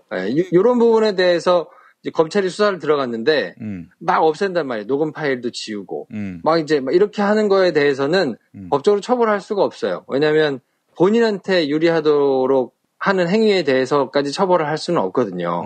근데 이제 뭐가 문제가 되냐면 다른 사람의 형사재판에 제출될 증거를 없애는 부분에 대해서는 그거는 처벌할 수 있어요. 그러니까 김용민 씨가 혼자서 김프로를 막 이렇게 괴롭힌 거에 대해서는 증거를 없애도 괜찮지만 만약에 김용민 씨 말고 김용민 씨가 뭐 같이 이렇게 하는 사람들이 또 있을 수 있는 거잖아요. 그런 사람들도 같이 처벌받을 수 있는 내용인데 이걸 없앴다. 그럼 그거는 공범으로 처벌받을 수 있거든요. 근데 원세훈 전 국정원장 같은 경우에는 증거인멸을 지시했는데 그럼 증거인멸 지시를 받아가지고 밑에서 뭐 차장이라든지 뭐 팀장이라든지 이런 사람들이 막 증거를 없앴단 말이에요. 그러면 그 사람들이 처벌받을 수 있는 죄를 없앤 것도 되니까 공범으로 처벌받을 수 있는 여지가 충분히 있고요. 또 이제 MB 윗선 그럼 뭐 얘기했다시피 이제 이명박 대통령이라든지 아니면 그 측근의 수뇌부라든지 이런 사람들이 뭔가 개입해가지고 같이 범죄를 했을 가능성도 있기 때문에 이런 내용들이 새롭게 수사가 될 가능성이 있고요. 그러면 추가 기소를 통해 가지고 지금 뭐 만약에 4년 내지는 그 2심에서 징역 3년이 선고가 됐었던 게 있기 때문에 뭐 3, 4년 정도가 선고가 된다고 그래서 그거를 다시 가서 이제 복역을 한다 그러면 그것에 더해서 추가 기소가 돼가지고 더 형을 중하게 살게 될 가능성도 충분히 지금 있다. 예. 그러니까 지금은 이제 뭐 국정원을 비롯해서 감사원이라든지 여러 군데서 지금 뭐 문제가 될 것들을 이제 살펴보고 있는 상황이기 때문에 너무 그렇게 조바심을 낼 필요는 없고 그냥 추이를 좀 지켜보셔도 예. 될 것 같다라는 게 제 생각입니다. 사실 뭐 우리야 뭐 제3자니까 4년형이 많다 적다 이러지만은 원세훈한테는 뭐 하늘이 무너지는 일이겠어요. 아무래도. 근데 어제 이제 결심곡판에 출석하는 원세훈 전 국정원장 표정이 찍혔던데 예. 굉장히 낯빛이 좀 어둡더라고요. 아, 이게 큰일 났다. 예. 이제 골로 가는구나라는 생각을 이제 본인이 직감적으로 하는 것 같고 예. 사실 파기환송심 결과 나와가지고 본인이 석방될 때는 굉장히 당당하고 막 이렇게 굉장히 여유가 좀 느껴졌었거든요. 예. 근데 어제는 표정을 보니까 이제 뭐 이제 각오한 것 같은 표정이더라고요. 한 달 뒤에 이제 결과가 나오겠지만 뭐 중형이 불가피하다고 보고 많은 분들이 야 이것보다 훨씬 더 중하게 받아야지 무슨 소리야라고 얘기하시는 것도 제가 보기에는 시간이 좀 지나면 추가 기소가 이루어질 가능성이 좀 있다. 뭐 그렇게 봅니다. 예. 그 원세훈 씨가 이 위기에서 탈출할 방법은 하나밖에 없어요. 자기한테 지시한 윗선이 있었다. 그리고 그 윗선은 아무개다. 이렇게 밝히는 거 아닙니까? 그러니까 제 생각에는 우리 대지 엄마가 그 원세훈 전 국정원장을 초대하셔가지고 인터뷰를 한번 하세요. 그래가지고 이게 뭔가 대국민 퍼포먼스를 한번 하시자. 서초동 김반장 코너 대신에 하루 정도 하시면 되잖아요. 본인은 쉬고. 그렇지. 원세훈이 나오는데 뭐 김프로 누가 듣겠어. 하긴 그렇지. 뭐 무의미하지 김프로 코너는. 예, 그럴 때는. 그렇죠. 제가 양보할 테니까. 예. 아니, 근데 이제 문제는 김프로가 싸니까 쓰는 거예요. 싸니까. 싸니까 쓰는 거지. 뭐 당신이 무슨 매력이 있다고. 예? 그거 알아야 됩니다. 예. 그래요. 오늘도 아주 재밌는 얘기 많이 들었고 원세훈 씨 늦지 않았습니다. 지금이라도 자신의 윗선을 밝히면 모든 문제가 해결됩니다. 물론 당신도 감옥에 가긴 하겠지만은 그렇지만은 아무래도 형량은 대폭 줄겠죠. 예, 바른 길, 옳은 길 그것이 무엇인지 한 달 동안 고민하고 뭐 꼭 법정에 가서 무슨 증언을 못하더라도 언론을 통해서라도 이렇게 자신의 입장을 표명한다면은 재판부가 반영하지 않겠어요? 진심으로 뉘우치고 뭔가를 하는 게 있다 그러면 반영이 뭐 여러모로 되겠죠. 그리고 뭐 꼭 자기 재판에서 유리한 형을 받겠다기보다도 국정원장을 지낸 분이잖아요. 그리고 공직에서 굉장히 오랫동안 우리나라에 직접적인 영향을 미칠 잘못된 일들을 많이 했기 때문에 그거에 대해서 본인이 참여하는 이런 뒤늦게라도 있는 거는 국민들에게 주는 메시지가 있기 때문에 진짜로 본인이 공직에서 이렇게 일을 했던 거에 대해서 좀 돌아보는 시간을 갖는다면 그것 자체가 주는 메시지가 좀 있지 않을까. 그리고 그래야 마땅하지 않을까 싶은데 뭐 현실적으로 그런 일이 일어나기는 매우 어렵긴 하겠습니다만 그래도 그런 게 있다고 하면 얼마나 좋을까. 저는 개인적으로 그런 바람도 사실은 좀 가져봅니다. 예, 자신이 혜택을 베풀어서 대통령이 된 사람 감옥 갔고 또 자신의 밑에서 거의 몸쪽 역할을 했던 사람도 지금 구속 위기에 놓였고 그런 MB인데 어제 홍준표와 만나던 MB의 때깔은 정말 기름이 좔좔 흐릅디다. 예? 기름 한 방울 안 나오는 나라에서 어디서 기름을 구해가지고 얼굴에 쳐발랐는지 들기름일까? 나중에 뭐 빠지는 날이 오겠죠. 기름이. 네. 자, 다음 달을 한번 기대해 보겠습니다. 김프로 수고 많으셨습니다. 네, 내일 뵙겠습니다. 진실은 반드시 밝혀진다고. 무엇이 진실입니까? 대통령이라고 하는 지위를 진실을 밝히지 않는 데에 역이용해서. 김보영 아나운서가 함께합니다. 아프니까 팩트다. 안녕하세요. 아프니까 팩트다. 김보영입니다. 신고리 원전 56호기 공론화위원회가 구성됐습니다. 신고리 원전 56호기의 건설 중단 여부를 결정하기 위해서인데요. 이에 따라 정부의 탈원전 정책에 대한 논란이 식을 줄 모르고 있습니다. 원자력 옹호론자들은 탈원전 정책으로 인해 전기요금이 오를 것이다. 이렇게 주장하고 있습니다. 탈원전에 나섰던 독일과 일본의 전기요금이 20% 이상 된 것을 그 근거로 삼고 있습니다. 또한 핵 발전은 현재 발전 단가가 가장 낮은 에너지원이기도 한데요. 그러나 한겨레 김성환 기자의 취재 결과 전기료가 폭등한다는 주장에는 근거가 부실한 것으로 나타났습니다. 신재생에너지의 발전 단가가 계속 낮아지고 있기 때문입니다. 최근 미국 에너지청과 영국의 기업에너지 산업전략부의 보고서가 이를 뒷받침하고 있는데요. 이들 보고서에 따르면 2020년대에 들어서면 원자력 발전의 발전 비용이 신재생에너지보다 1.5배가량 더 비싸진다. 이렇게 예측하고 있습니다. 에너지기술평가위원장을 맡고 있는 한양대 안남성 교수 역시 비슷한 전망을 내놓았습니다. TBS 라디오 김어준의 뉴스공장 일부 들어보시죠. 이명박 정부 때는 사실 잘 아시다시피 녹색 성장이라 해갖고. 녹색이에요. 그때 처음으로 이제 사실은 뭐 태양광, 풍력 뭐 이런 것들이 이제 사실 그 전까지도 거의 뭐 잊혀졌던 건데 그래도 이제 수면 위로 올라왔는데 그 당시만 해도 가격이 굉장히 비쌌습니다. 태양광도 비쌌고 가격이. 그 잘 아시겠지만 뭐 2000년대 중반만 해도 지금 태양광 같은 게 우리가 그 발전 차액 지원금이라 했고 정부가 다 보상해 주는 제도가 있습니다. 맞습니다. 태양광이 한 700원 정도 이제 시작을 했던 건데 지금 그게 한 200원대로 이제 떨어져도 된다고 얘기를 하거든요. 워낙 비쌌기 때문에 그리고 소량이고 그때는 또 이제 원자력이 또 하나 들어가 있지 않습니까? 녹색 기술에. 또한 한겨레 김성환 기자는 전기요금 누진제 문제도 지적하고 있습니다. 전기요금 폭등을 둘러싼 논쟁은 대부분 가정용 전기에 방점이 찍혀 있기 때문입니다. 2010년부터 5년 동안 일본의 가정용 전기요금 증가율은 4%에 불과했는데요. 같은 기간 우리나라는 35%의 전기요금이 인상됐습니다. 탈원전 국가보다도 전기요금 상승률이 높은 것이죠. 더욱이 사용량이 많은 산업용 전기의 경우 전력 수요가 적을 때 전기를 사용하면 전기료를 할인까지 해줍니다. 가정용 전기요금 상승분을 한전이 부담해야 한다. 이런 주장에 힘이 실리는 대목인데요. 2016년 한전은 사상 최대인 12조 원 규모의 영업이익을 내기도 했죠. 지금까지 아프니까 팩트다였습니다. 고민을 넣어준 내 친구 쇼앤침대. 쇼앤침대가 고민을 들어준다고? 편안한 잠자리의 친구 쇼앤침대. 그렇게 편안하니? 업계 최초 2주 체험 정책으로 유명한 쇼앤침대. 더 편한 천연 통가죽 면피 소파도 출시하였습니다. 전시 체험장으로 오세요. 더 많은 혜택이 기다립니다. 어디에 있다고? 딴지마켓에 있네.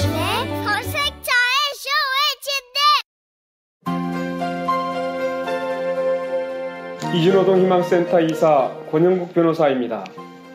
이주노동 희망센터는 동남아시아 저개발 국가의 이주노동자들과 함께하고 있습니다. 시골 오지 마을에 학교를 만들고 마을 주민들이 공동체를 이루어 운영하도록 돕습니다. 포털 검색창이나 페이스북에서 이주노동 희망센터를 검색하시어 후원회원이 되어주세요. 노동 존중 생산과 소비를 통한 사회연대를 추구하는 문자당이 함께합니다. 트럼프는 어떤 사람이에요? 중국은 왜 티베트의 독립을 반대하죠? 일본이 전쟁할 수 있는 나라로 만들기 위해 애를 쓰던데 왜 이러는 건가요? 어린이에게 세계를 읽는 눈을 드립니다. 처음 만나는 국제뉴스 완전 정보. 왜 스웨덴 등 북유럽 국가는 복지 혜택이 많을까요? 이스라엘은 왜 수시로 팔레스타인을 향해 폭격과 테러를 서슴지 않을까요? 왜 남미에는 미국을 싫어하는 나라가 많아요? 이 모든 고민을 시사평론가이자 문화학 박사인 김용민 아저씨가 풀어드립니다. 처음 만나는 국제뉴스 완전 정보. 동산사에서 나왔습니다. 왜 이러는 건가요?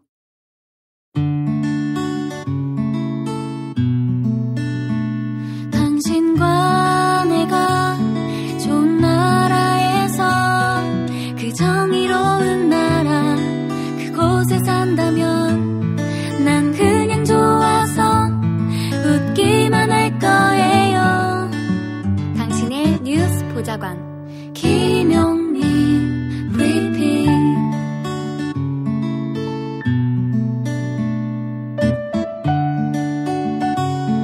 대한민국 뉴스 브리핑의 선두주자 김용민 브리핑. 계속해서 김보영 아나운서가 오늘의 날씨를 전해드립니다. 날씨를 전해드리겠습니다. 오늘도 전국에 구름이 많겠습니다. 다만 비나 소나기 소식 없이 찜통더위가 기승을 부리겠는데요. 낮 동안 햇볕이 강하게 내리쬐고 동풍이 불겠습니다. 이에 따라 서쪽 지방을 중심으로 기온이 크게 오르겠는데요.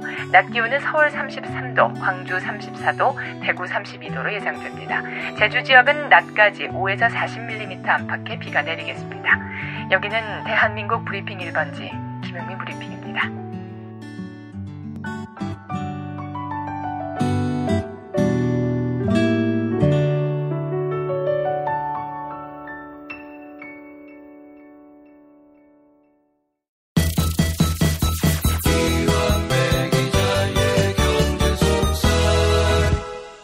민중의 소리 이완배 기자와 함께하겠습니다. 이완배 기자님.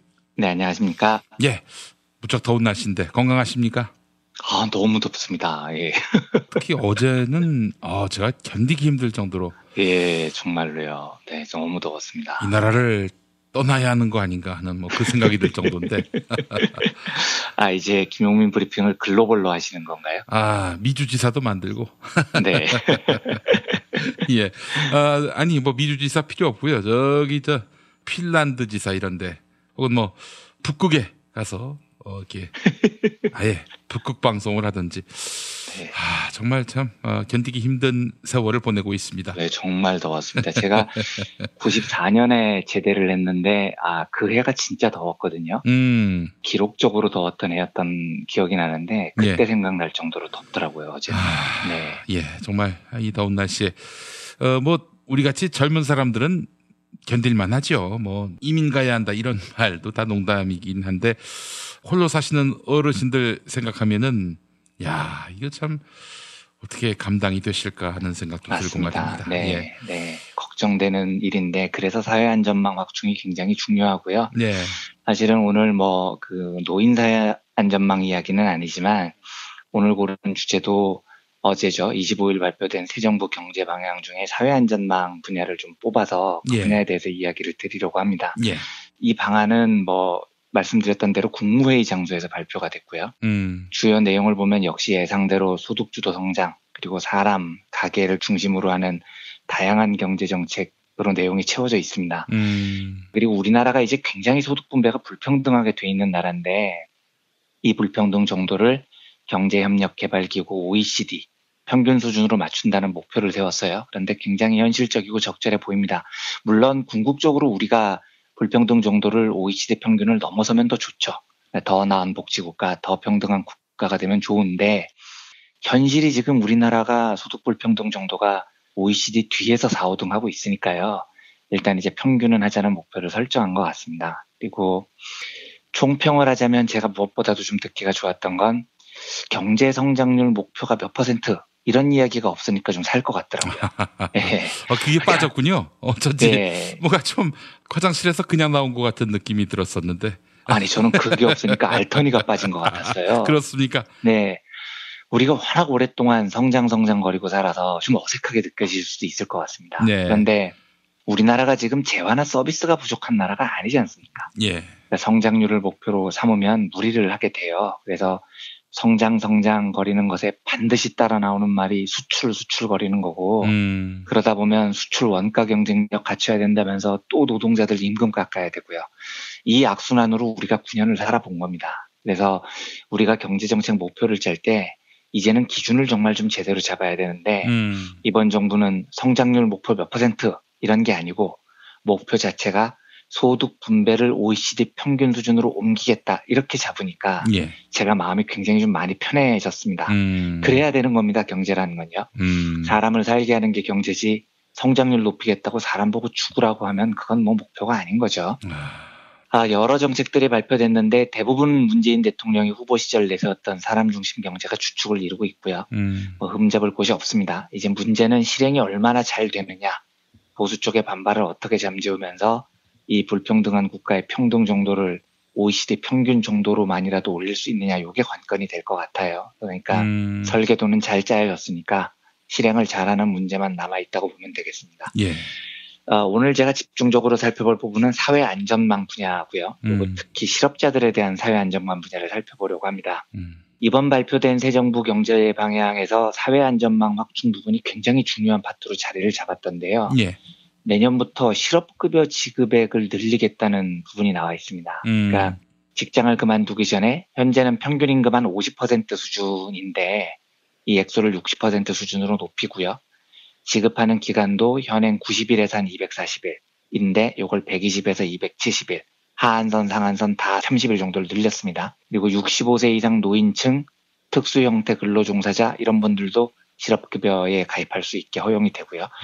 이런 게 진행이 되면 아마 고용보험에 의무 가입하는 사람들 숫자가 100% 언저리가 될 거예요. 이제 이걸 목표로 하겠다고 합니다. 예. 그리고 실업급여 보장성을 OECD 평균 수준으로 확대하겠다 이런 말이 나와 있던데 이제 실업급여 보장성이라는 건 아까 말씀드렸던 두 가지입니다. 실업수당이 전에 다니던 직장 임금에 비해서 얼마냐 하는 것 하나 하고요. 보장해주는 기간이 얼마냐 이 두 가지를 보는데 이 두 가지를 다 OECD 평균 수준으로 높이겠다는 거죠. 그래서 한국형 안전유형 모델을 구축하겠다. 실업에 대한 두려움을 없애겠다. 뭐 이런 지금 말들이 나와 있습니다. OECD 평균 보면 실업수당 수준이 이전에 다니던 직장에 비해서 한 63% 정도 되거든요. 우리나라는 지금 50%였으니까 차이가 좀 나죠. 예. 이걸 이제 올리겠다는 겁니다. 최대 지급 기간도 OECD 평균은 15개월 정도 되는데 우린 제도적으로 8개월에서 막혀 있었으니까요. 이것도 격차를 이제 줄여나가야 됩니다. 예. 제가 오늘 말씀드리려는 이야기 주제가 노동에 대한 사회 안전망이 왜 중요하냐를 이제부터 말씀을 드릴 텐데요. 예. 그 잠깐 다른 이야기부터 하나 드리자면 네. 그 현대 경영학에는 실패학이라고 부르는 분야가 있습니다. 이게 하타무라 요타로라는 일본 경영학자가 창시한 개념인데 저는 사실 이 분야가 굉장히 인기를 끌 때도 보면서 좀 피식피식 웃음이 날 때가 많았어요. 그러니까 말이 틀렸다는 건 아닌데 말은 맞는 말인데 너무 제 입장에서는 현실성이 떨어지다는 느낌이 들어서 그렇게 웃었던 겁니다. 그러니까 이제 실패학이라는 분야에서는 실패를 경영에 굉장히 중요한 요소로 봐요. 그러니까 성공하는 길만 걸으려고 하면 새로운 도전이 안 나온다 뭐 이런 거죠. 예. 그래서 경영 혁신을 위해서는 실패를 두려워하지 마세요. 과감히 도전해야 돼요. 사회도 그 실패에 벌을 주지 말고요. 실패를 격려하세요. 뭐 이런 이제 공자님 말씀이 이 실패학에 쭉 들어가 있어요. 그래서 실패학 창시자인 요타로는 실패를 여러 종류로 구분을 한 다음에 특히 창의성을 발휘할 수 있는 실패는 절대로 욕하지 말고 양성하라 이렇게 가르쳐 줍니다. 근데 틀린 말은 없습니다. 뭐 실제로 4차 산업혁명 시기라고 하고 이 시기에 제일 중요한 건 새로운 산업의 등장이죠. 그리고 이건 실패를 두려워하는 뭐 안전빵 경영으로는 못 쫓아가는 겁니다. 그래서 세계 유수의 기업들이 급변하는 경영 환경에 맞추기 위해서 실패를 연구를 하는 겁니다. 그리고 오히려 실패를 장려하죠. 유명한 말이 있습니다. 21세기 최고 경영 석학이라고 불리는 톰 피터스라는 사람은 멋진 실패에 상을 주고 평범한 성공에는 벌을 줘라 이런 말을 합니다. 그러니까 어지간한 성공했다고 자랑하는 건 오히려 벌을 줘야 될 일이고 열심히 도전했는데 실패하는 건 오히려 장려하라는 이야기입니다. 그래서 이 중소기업 CEO분들 카톡 프로필 보면 이거 되게 많이 걸려있어요. 멋진 실패에 상을 주고 평범한 성공에 벌을 줘라. 네. 이제 혁신적인 경영자가 될 거야. 뭐 이런 이제 다짐을 하시는 것들이죠. 제가 이 이야기를 틀렸다고 말씀드리는 게 아닙니다. 그런데 제가 왜 이 경영학 분야의 실패학을 보면서 좀 공감이 잘 안 가냐면, 아니, 그거는 너희들 이야기지. 자본 이야기지. 이런 생각이 들어서 그런 겁니다. 그러니까 물론 자본도요. 한 번 실패했다고 그걸 멸망시키고 다시는 재기의 기회를 주지 않는 사회를 저도 좋은 사회라고 생각하지 않습니다. 당연히 재기의 기회를 주고 좋은 실패에 상을 줘야 돼요. 그런데 그걸 왜 경영과 자본의 차원에서만 적용을 하고 노동에 대해서는 거론조차 안 하거든요. 저는 그게 잘 이해가 안 되는 거예요. 그게 무슨 이야기냐면 저는 사람이 살아가면서 실패할 수 있고요. 또 그 실패를 두려워하지 않는 세상의 혁신을 만드는데 중요한 동력이 된다고 정말로 저는 믿습니다. 그래서 저는 우리 아이들을 키울 때 아주 어렸을 때 제일 많이 읽혀줬던 동화책이 틀려도 괜찮아라는 책이 있습니다. 이걸 제일 많이 읽혀줬던 것 같아요. 그러니까 거짓말 좀 못하면 한 명당 한 1000번씩은 읽어준 것 같습니다. 그리고 항상 아이들 머릿속에 틀리면 어때? 틀려도 돼? 괜찮아? 다시 하면 되지. 다시 시도해봐. 이걸 저는 정말 가르쳐주고 싶었거든요.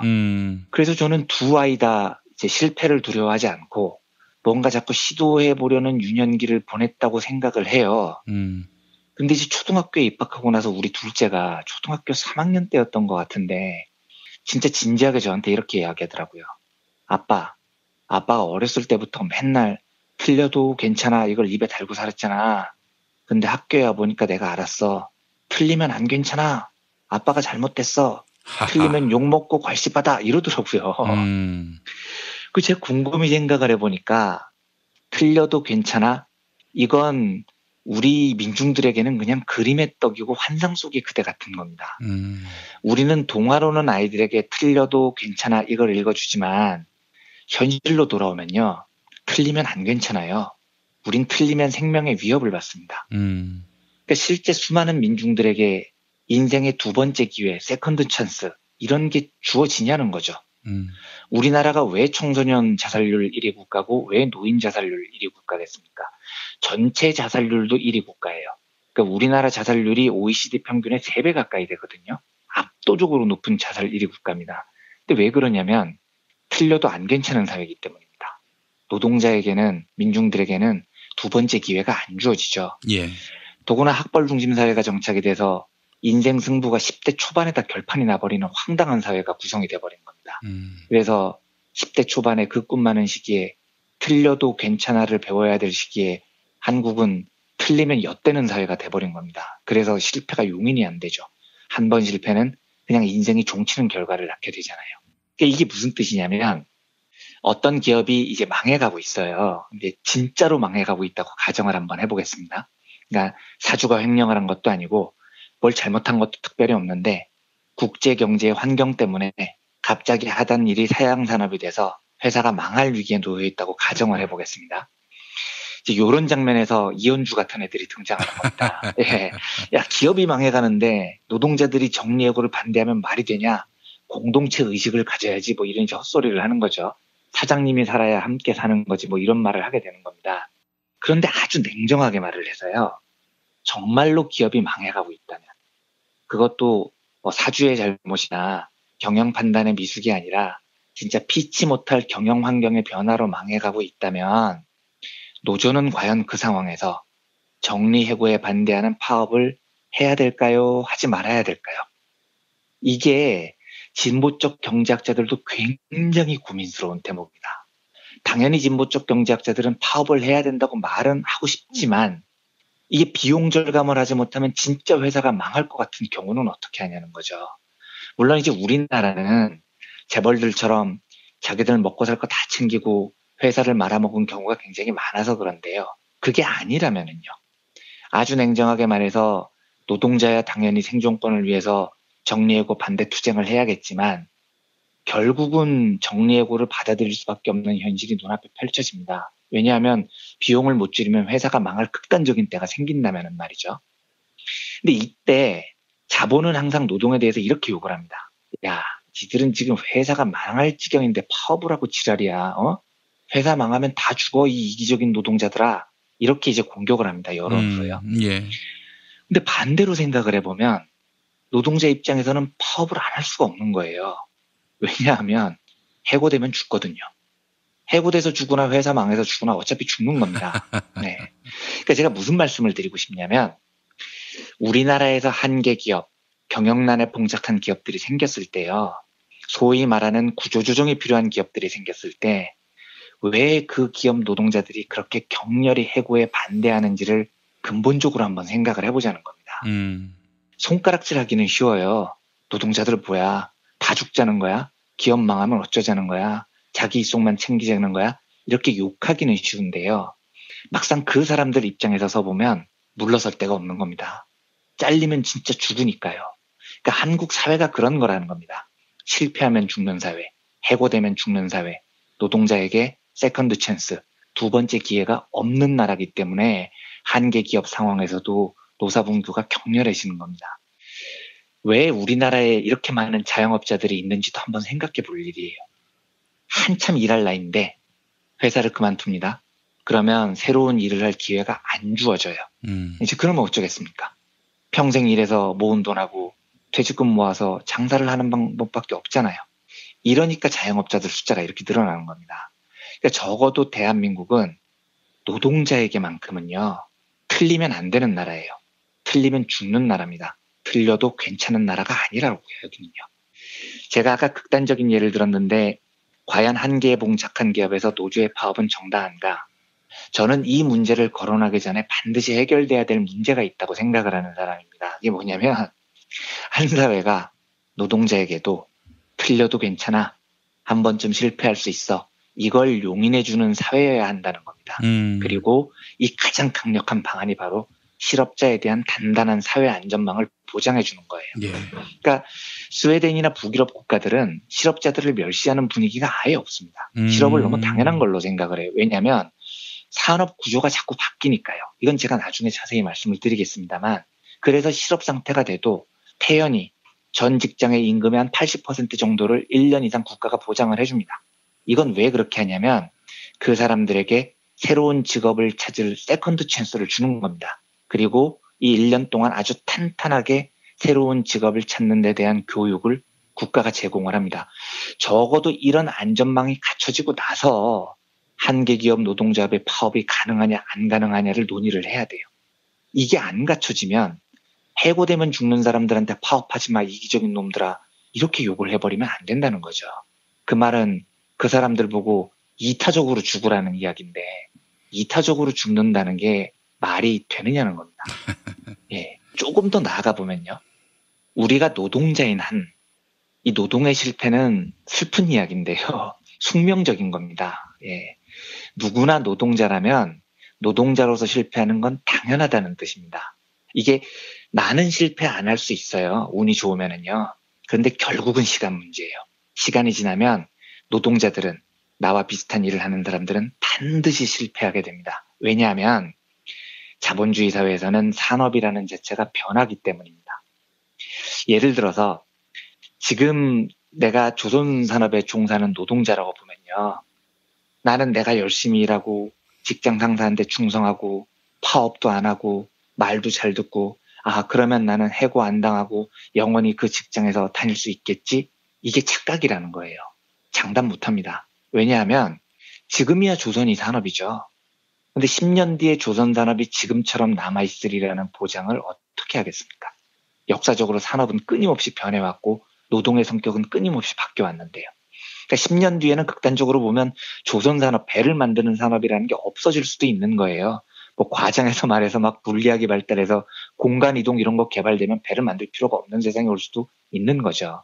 이게 지금 극단적으로 제가 예를 들었지만 농담이 아닌 것이요, 우리가 1960년대까지만 해도 제일 촉망받던 산업이 뭐였냐면 의복, 신발, 가발 이런 거 만드는 거였습니다. 근데 지금은 우리나라에서 그 산업 거의 사라졌거든요. 그러니까 산업이라는 건 시간이 지나면서 변한다는 겁니다. 영원히 그 나라에서 유지되는 산업이라는 게 없어요. 그러면 어떤 노동자가 한 산업에서 오래 일해서 오로지 그 일밖에 할 수 없는 사람이 됐다면 그 사람은 운이 좋으면 피해갈 수 있지만 운이 나쁘면 시간이 지남에 따라서 산업 자체가 변하거나 노동 자체가 사라지는 일을 피할 수 없는 게 우리 숙명이라는 겁니다. 이게 산업구조조정을 만든 노동자의 숙명이라는 거죠. 앞으로 산업구조조정이 더 빨라질 겁니다. 의사, 변호사 이런 직업이 오랫동안 잘 살 것 같습니까? 알파고가 그 자리를 차지하면요, 지금 잘 사는 그분들 다 다른 직장 알아봐야 됩니다. 저만 해도 1997년에 동아일보에 입사했을 때만 해도 글 쓰는 신문 기자는 꽤 촉망받는 직업이었어요. 근데 지금은 글을 써서 뭔가를 생기기를 꾸리기는 거의 불가능해졌거든요.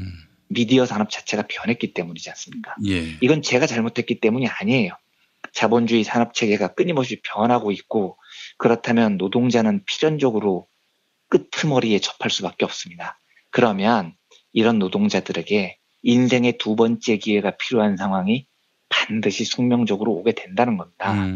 그런데 한국 사회는 자본가 기업에 대해서는 뭐 좋은 실패에 상을 주라는 둥, 실패를 두려워하지 말라는 둥 이러면서 노동자들에 대해서만큼은 틀리면 죽어, 혼자 죽는 것도 아니고 가족들하고 같이 죽어, 이걸 너무 당연히 생각하는 사회가 돼버린 거죠. 저는 그래서 실업자에 대한 사회 안전망이 정말 중요하다고 생각을 하는 사람입니다. 사회안전망은 노동에게도 한 번 혹은 두 번 혹은 세 번의 실패를 용인하고 새로운 기회를 제공하는 든든한 버팀목이 되지만요. 이러면 노동도 다양한 도전과 개척에 나설 수 있고 노동이라는 요소가 활력을 띠게 되겠지만요. 자본에게도 굉장히 큰 도움이 돼요. 이게 한국 자본들이 멍청해서 말귀를 못 알아들어서 그렇지 사회 안전망이 확충되면은요. 기업이 산업 구조 조정을 할 때 비용이 현저하게 줄어듭니다. 지금처럼 망하는 회사의 파업이 극단적이지도 않고요. 노동자와 대화하는 데 드는 갈등 비용도 현저하게 줄고요. 그리고 어떤 기업이 산업을 구조 조정했을 때 새로운 유능한 인력을 모집할 때도 모집 비용이 현저하게 줄어듭니다. 그리고 노동자에게 안전한 실업 대책이 수립되면 이 사람들에게 새로운 기회가 부여되고 이것이 동시에 사회적 갈등 비용을 줄이는 굉장히 유용한 제도가 되죠. 문재인 정부가 실업급여 보장성을 OECD 평균 수준으로 높이겠다는 정책을 발표한 건 노동자에게 새로운 기회, 인생의 두 번째 기회를 보장한다는 계기를 마련했다는 점에서 굉장히 중요하고요. 저는 사실 조금 빠른 속도로 OECD 평균을 넘어서 실업급여 보장성이 북유럽 국가 수준이 됐으면 좋겠어요. 이래야 노동자들이 실패를 두려워하지 않고 도전을 하게 됩니다. 그리고 이런 노동자들의 수많은 도전들이 모여서 4차 산업혁명 시대의 창의성이라는 결정체를 낳는 거거든요.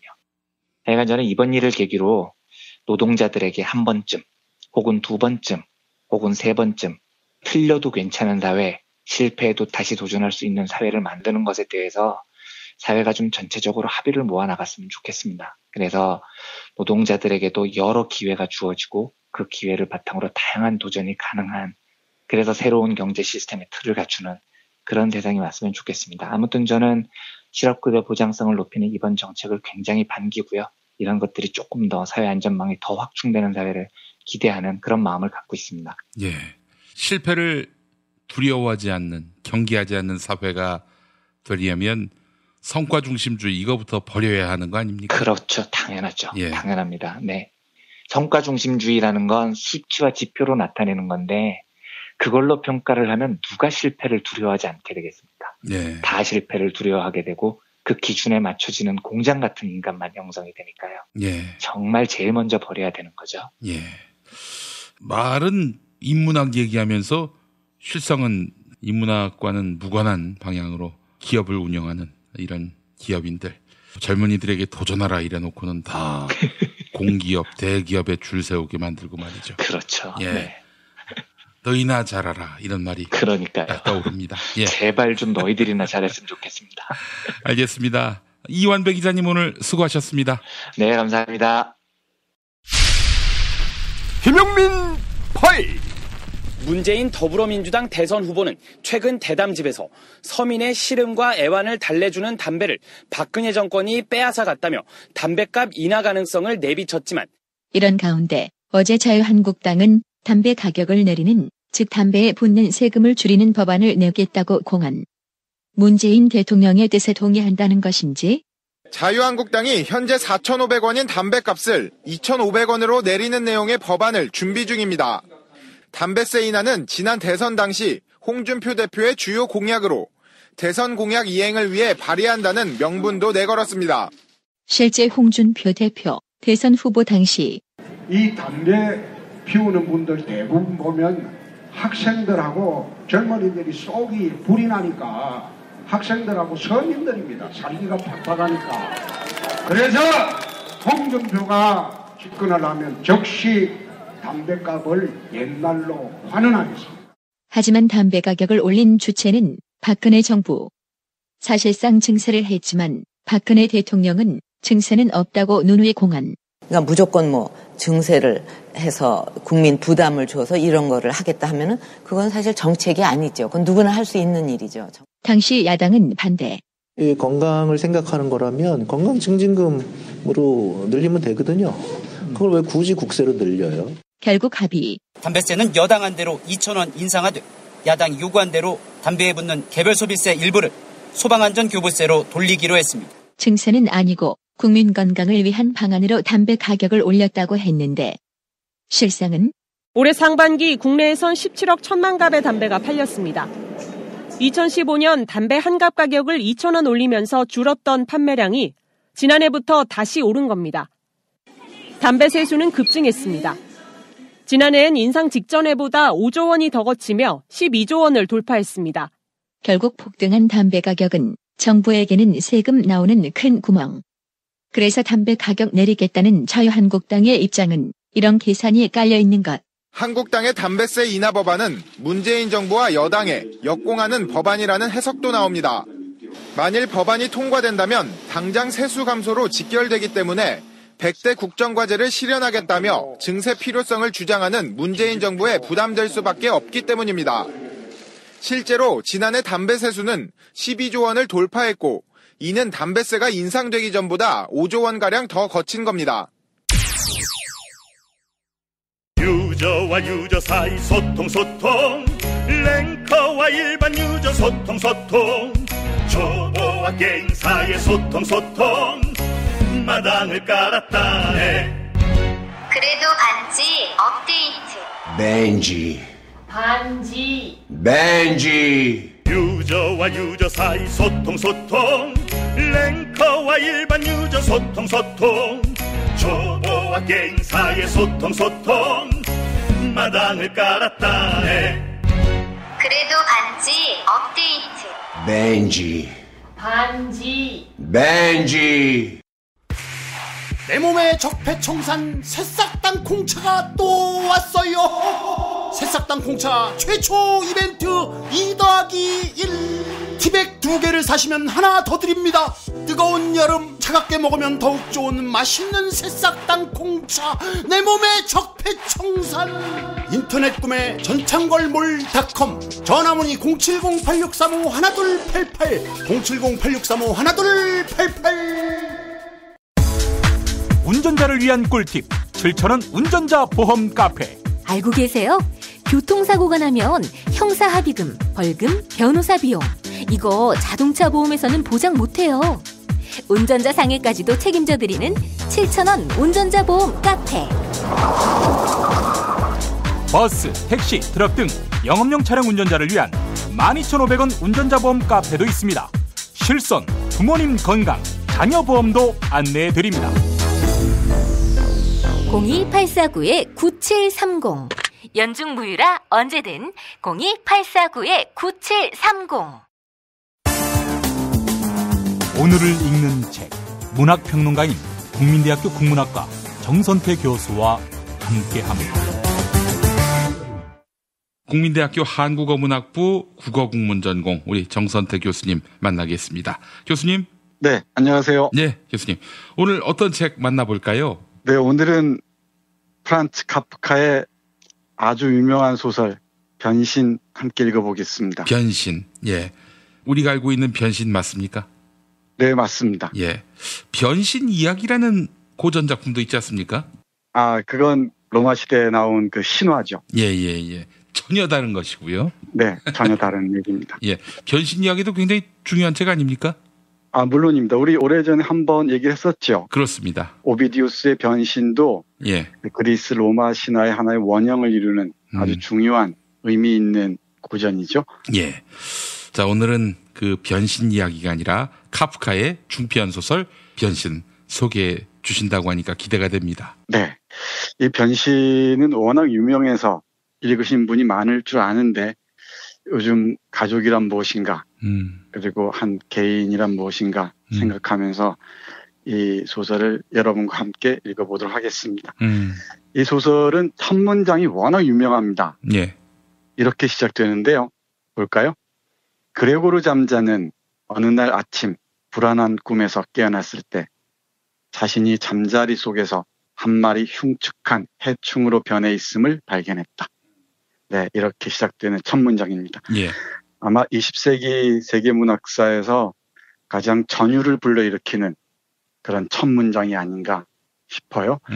어때요? 우리 김 PD도 이런 생각 해보셨을 텐데 어느 날 갑자기 내가 벌레로 변한다면은 그 이유는 무엇이고 그 모습은 어떨까? 한 번쯤 생각해 보셨을 텐데. 저는 바뀐다면 돼지로 바뀌지 않을까. 그 생각밖에 안 해봐서, 예. 벌레는 상상을 못했습니다. 네. 여기 주인공이 그레고르 잠자인데요. 영업사원입니다. 예. 그리고 아버지와 어머니, 누이 동생 그레테, 이 세 가족을 부양하는 직장인이죠. 예. 근데 뭐 우리 직장 다니는 사람 잘 아시겠지만 언제 일자리에서 쫓겨날지 또는 무슨 일이 생길지 뭐 한 치 앞도 내다볼 수 없는 경우가 많잖아요. 예. 그런 근대인들, 현대인들의 불안을 정확하게 보여주는 것 같습니다. 그러니까 가족을 부양하던 우리 그레고리 잠자가 어느 날 흉측한 해충으로 바뀌는 이유도 이런 불안과 소외를 견디지 못해서가 아닌가 그런 생각을 해요. 예. 그러니까 열심히 일을 해서 부모가 진 빚도 갚고 그리고 한 5, 6년만 일하면은 내 인생도 어떤 전환점이 올 것이다. 그러면서 이제 열심히 그 영업 일을 합니다. 그런데 우리가 흔히 그렇듯이 많은 경우 자신의 직업에 100% 만족하는 경우란 대단히 드물잖아요. 그레고르 잠자도 그랬던 것 같습니다. 매일 여기저기 여행을 다니면서 물건을 팔고 보험을 팔고 해야 했으니까 얼마나 그게 힘겨웠겠습니까. 그리고 인간관계라는 것도 이렇게 긴밀하게 이루어질 수가 없었겠죠. 모든 것이 돈으로 매개되는 관계인데 거기에 사람끼리 만나는 깊은 그 내면의 감정선이 통하는 그런 관계들이 얼마나 있겠습니까. 그러니까 이런 관계 속에서 힘들하다가 또 가족을 다 부양해야 한다는 그 무게 때문에 힘겨워하다가 자신도 모르게 퇴행적인 상태, 그러니까 이 정체할 수 없는 벌레로 바뀐다는 얘기입니다. 예.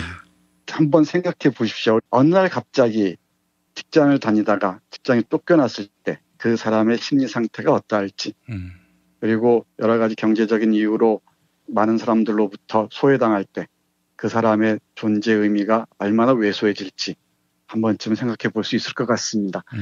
이런 그 현대인이나 근대인들이 이 자본주의적 관계 속에서 자신의 본래 모습을 잃어가고 불안과 소외의 고통 속에서 서서히 추락해가는 걸 상징적으로 보여주는 게 이 그레고르 잠자의 변신, 그러니까 해충으로 변신하는 과정인 것 같습니다. 예.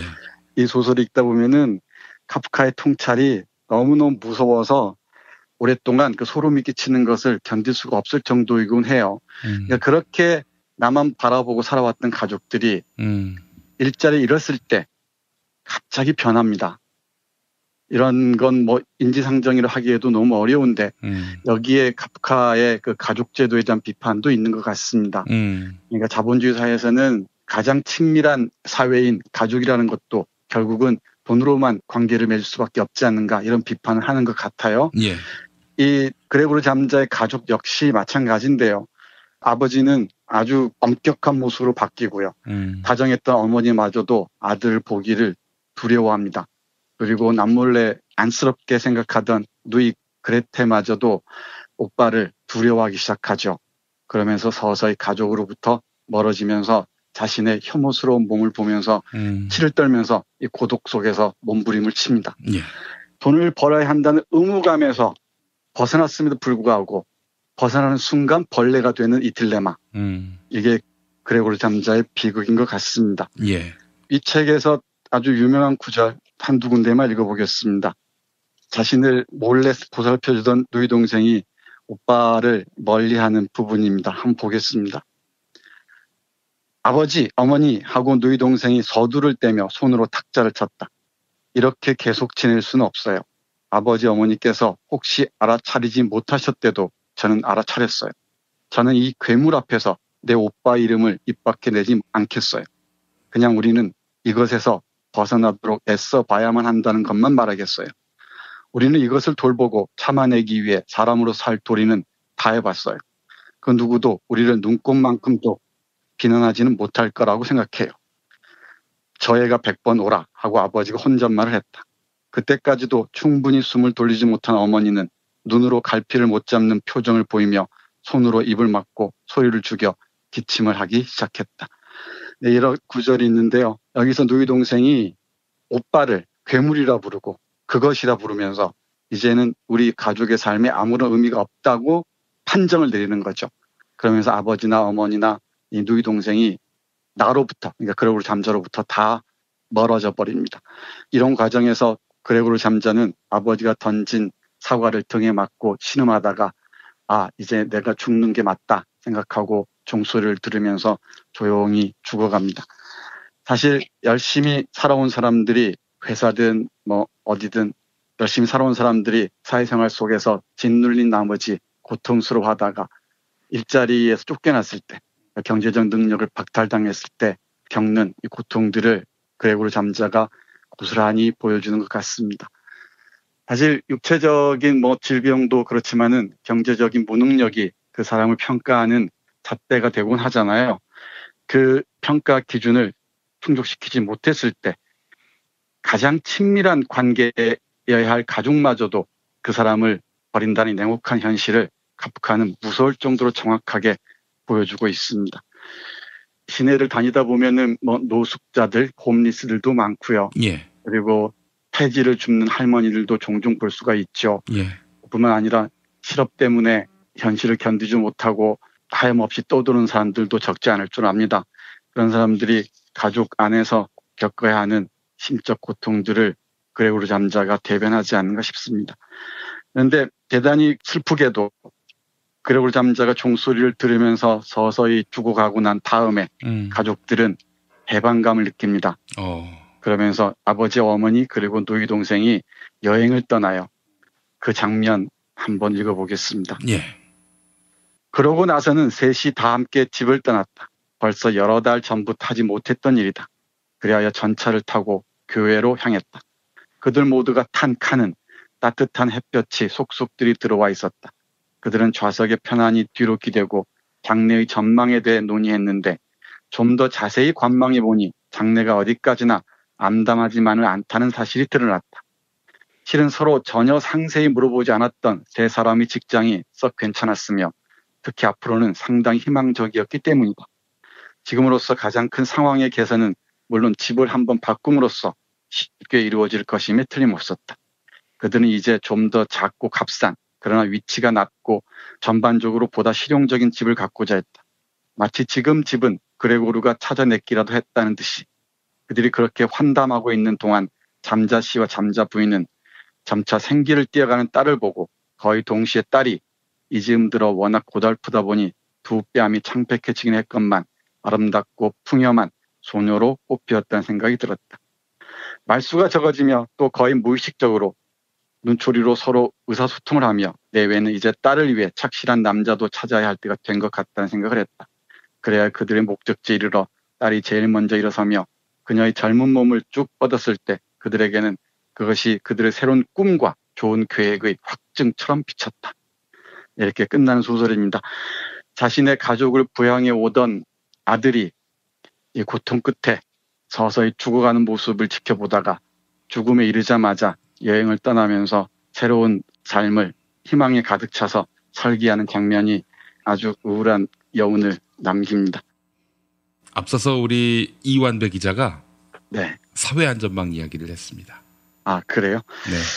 우리 이완배 기자하고는 거의 조율한 바가 없는데 뭔가 텔레파시가 통하는 것 같아요. 글쎄 말입니다. 제가 뭐 오늘은 이 주제로 함께 이야기했으면 좋겠다라고 한 것도 아니고. 이완배 기자가 정확한 언어로 아주 손끝같이 우리 현실의 문제를 경제적인 관점에서 보여주신다면은 예. 저는 그냥 눌변으로 이런 책도 있습니다. 이런 것도 한번 보는 게 어떨까요? 정도로 들으시면은 좋을 것 같습니다. 어울리지 않는 것 같은데 뭔가 어울리는 게 있는 것 같아요. 그렇습니다. 인간 존재의 그 소외에 대한 문제, 고독에 관한 이야기, 예, 오늘 카프카의 변신을 통해서 소개받았는데, 참 거대한 벌레로 변해버린 한 남성 그리고 그를 둘러싼 가족들의 전말이 소개된 이 책. 여름에 어디 휴가 갈 때 한 권 여행 가방에다 넣어도 괜찮겠죠, 교수님? 아니요, 여행 갈 때는 들고 가지 마십시오. 조금 우울합니다. 아, 그래요? 사실 이 책을 고른 이유는 부양의무제 폐지가 오늘 뉴스였잖아요. 그렇습니다. 예, 그러니까 부양가족이 있다는 이유로 가족이 헤어져 살고 어디에 있는지도 모르는데도 하루하루 살아가기 힘든 사람들마저 굶주리거나 경제적인 문제로 고통을 받다가 서서히 죽어가곤 하잖아요. 여기에서 이 그레고르 잠자의 모습이 떠올랐습니다. 예, 알겠습니다. 이 부양 의무제, 자기 자식이 소득은 있지만 나하고는 완전히 연락이 끊긴. 이거 참 참담할 것 같아요. 부모된 마음도 그렇고 저는 뭐 모르긴 해도 자식도 참담한 마음을 가질 것이라고 생각을 합니다. 네. 그러니까 화폐가 맺어주는 관계가 아닌 다른 인간관계는 불가능할까? 예. 이런 문제들도 한 번쯤 깊이 생각해 봤으면 좋겠습니다. 예. 인간 소외의 문제가 1912년에도 관심의 한 부분이었다는 것이 참 놀랍고요. 그래서 그런지 현대문학을 공부하는 사람들에게 이 카프카는 하나의 좌표 같은 작가입니다. 예. 유대계 독일로 태어나서 프라하라는 동네에서 살은 전기적 사실도 그렇지만은 작품 세계가 특히 현대인들이 몸설치기 힘들어하는 고독과 무기력의 문제를 아주 아프게 파고들어서 많은 사람들에게 깊은 인상을 남긴 그런 작가입니다. 예. 이 카프카의 마니아들은 참 많은데요. 변신을 계기로 해서 성이나 소송 같은 그 걸작들도 한번 도전해 보셨으면 좋겠습니다. 예, 알겠습니다. 교수님 오늘 말씀 감사합니다. 네, 고맙습니다.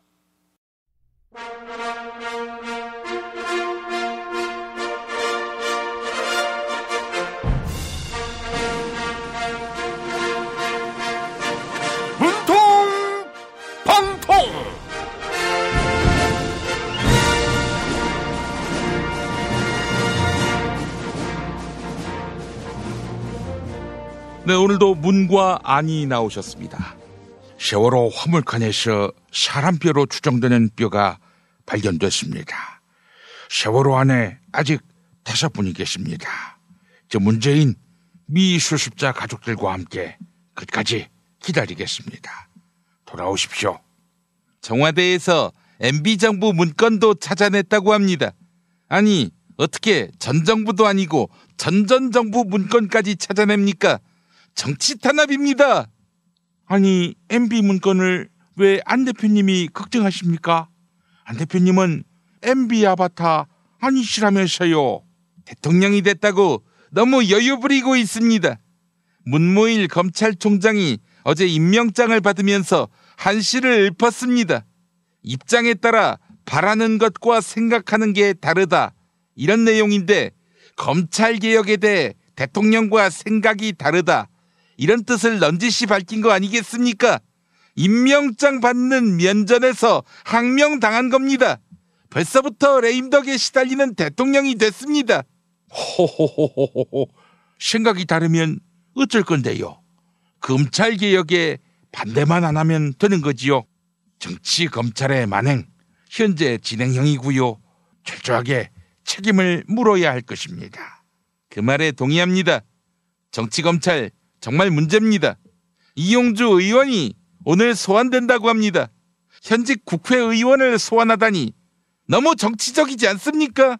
근데 안 대표님, 이용주 의원 동생이 이현주 의원인가요? 이현주 의원의 활약이 정말 눈부십니다. 월급을 떼어도 노동청에 고발하지 않는 것이 공동체 의식이다. 이런 발언을 하셨어요. 고소 고발 정말 지긋지긋합니다. 세상이 이렇게 야박해서 되겠습니까? 아니, 이현주 의원은 국민들을 고소하지 않았나요? 그거는 악플러들이 욕해서 그렇습니다. 악플러들 극혐입니다. 극혐. 극혐이라. 혐의. 이용주 의원 오늘 무슨 혐의로 조사받는 거지요? 공직선거법상 허위사실 공표 혐의, 그것이었겠군요. 호호호호호호호. 자, 극혐에서 혐의. 오늘 끝말잇기 시작됐습니다. 자, 안 대표님 이어가 주시죠. 혐의, 의혹만 가지고 수사를 하다니 부당합니다. 혹세무민. 국민들을 속이시면 안 되지요. 의혹만 가지고는 사퇴도 사과도 안 된다. 이건 박근혜 정부 때나 있었던 일 아닌가요? 민심이 두렵지도 않나요? 혹세무민. 혹세무민. 민주정부에서 정치보복을 하다니 부끄러운 줄 아십시오. 민주정부라. 정부. 부관 잠시. 정치보복 이러면 안 되죠. 박근혜 재판을 생중계한다고 합디다. 이것은 시체에 칼질하겠다는 거지요. 부관 참시죠. 부관 참시. 너무 잔인한 처사죠. 아이고, 홍 대표님 나오시자마자 무시무시한 이야기부터 하시네요. 부관 참시라고 했습니까? 시시각각. 홍 대표님 말씀은 시시각각이 바뀝니다. 언제는 박근혜를 탄핵해야 한다고 하지 않았습니까? 근데 이제 와서 박근혜를 왜 걱정하는지 이해할 수가 없습니다. 시시각각.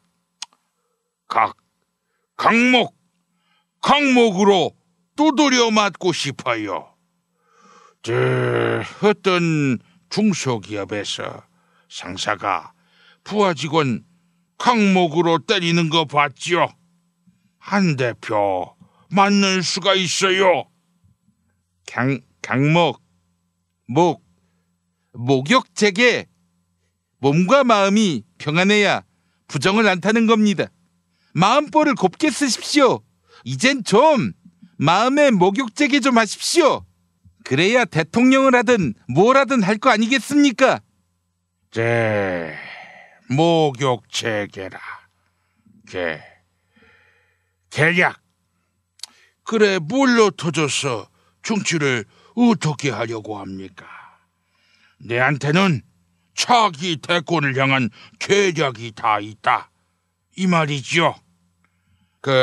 우리 자유한국당은 담배값을 2,000원 내리는 법안을 준비하고 있어요. 그러면은 세수가 부족해지겠죠. 문재인 정부는 복지도 못 해보고 망하는 겁니다. 이래서 다음 대통령은 내가 된다. 이 말이죠. 씹새끼야! 차기 대통령은 나야! 언제는 담배값 올리고 이제는 담배값을 내려? 그만 뻥치라고! 아이고, 두 분 민생보다도 대권에 눈이 머신 것 같습니다. 자, 오늘도 애청자 여러분이 안 대표님을 대신해서 끝말잇기 이어가 주시기 바랍니다. 팟빵 게시판에 개리약의 리약, 약도 되고 리약도 됩니다. 리약으로 하기는 어렵겠죠. 자, 약으로 시작하는 단어, 이메일 주소, 사연 남겨주시기 바랍니다. 당첨자께 천연 재료로 만드는 비어를 따다 구운 과자 롤 카스테라 선물해 드립니다. 문통방통 마칩니다.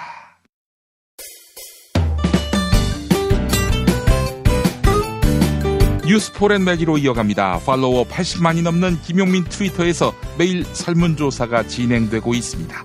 설문조사에서 드러난 민심이 곧 김용민 브리핑의 논조가 됩니다. 삭제됐던 원세훈 녹취록이 국가정보원에 의해 복원됐습니다. 검찰은 복원된 녹취록을 재판에서 공개했는데요. 원세훈 전 원장은 재임 시절 2012년 총선과 2010년 지방선거에 개입을 지시했습니다. 국정원 직원들에게. 이에 따라 검찰은 선거에 불법적으로 개입한 혐의로 원세훈 전 원장에게 징역 4년을 구형했습니다. 자, 그런데 이명박이 재임 시절 국정원의 선거 개입과 관련해서 아무 역할도 안 했을까요? 시민들에게 물어보았습니다. 오늘 아침 7시 15분까지 3,606분이 참여해 주셨는데요. 이명박이 직접 지시했다. 국정원에게 공작하라고. 네, 72%였습니다. 애매한 말로 간접 지시를 내렸을 것이다. 22%였고요. 이렇게 해서 94%의 시민들은 어떤 방법으로든 이명박이 공작을 지시했다. 이렇게 보고 있습니다. 자, 그게 아니라 공작은 원세훈 차원에서 했지만 묵인했을 것이다. 이런 의견은 6%였습니다.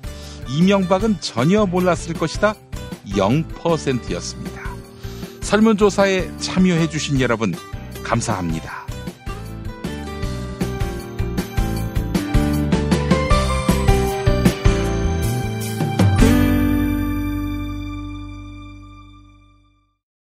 안내 말씀 한 가지 전해드립니다. 영화 안녕 히어로 상영회에 애청자 여러분들 초대합니다. 오늘 저녁 7시 30분, 장소는 서울극장 6관 인디스페이스인데요.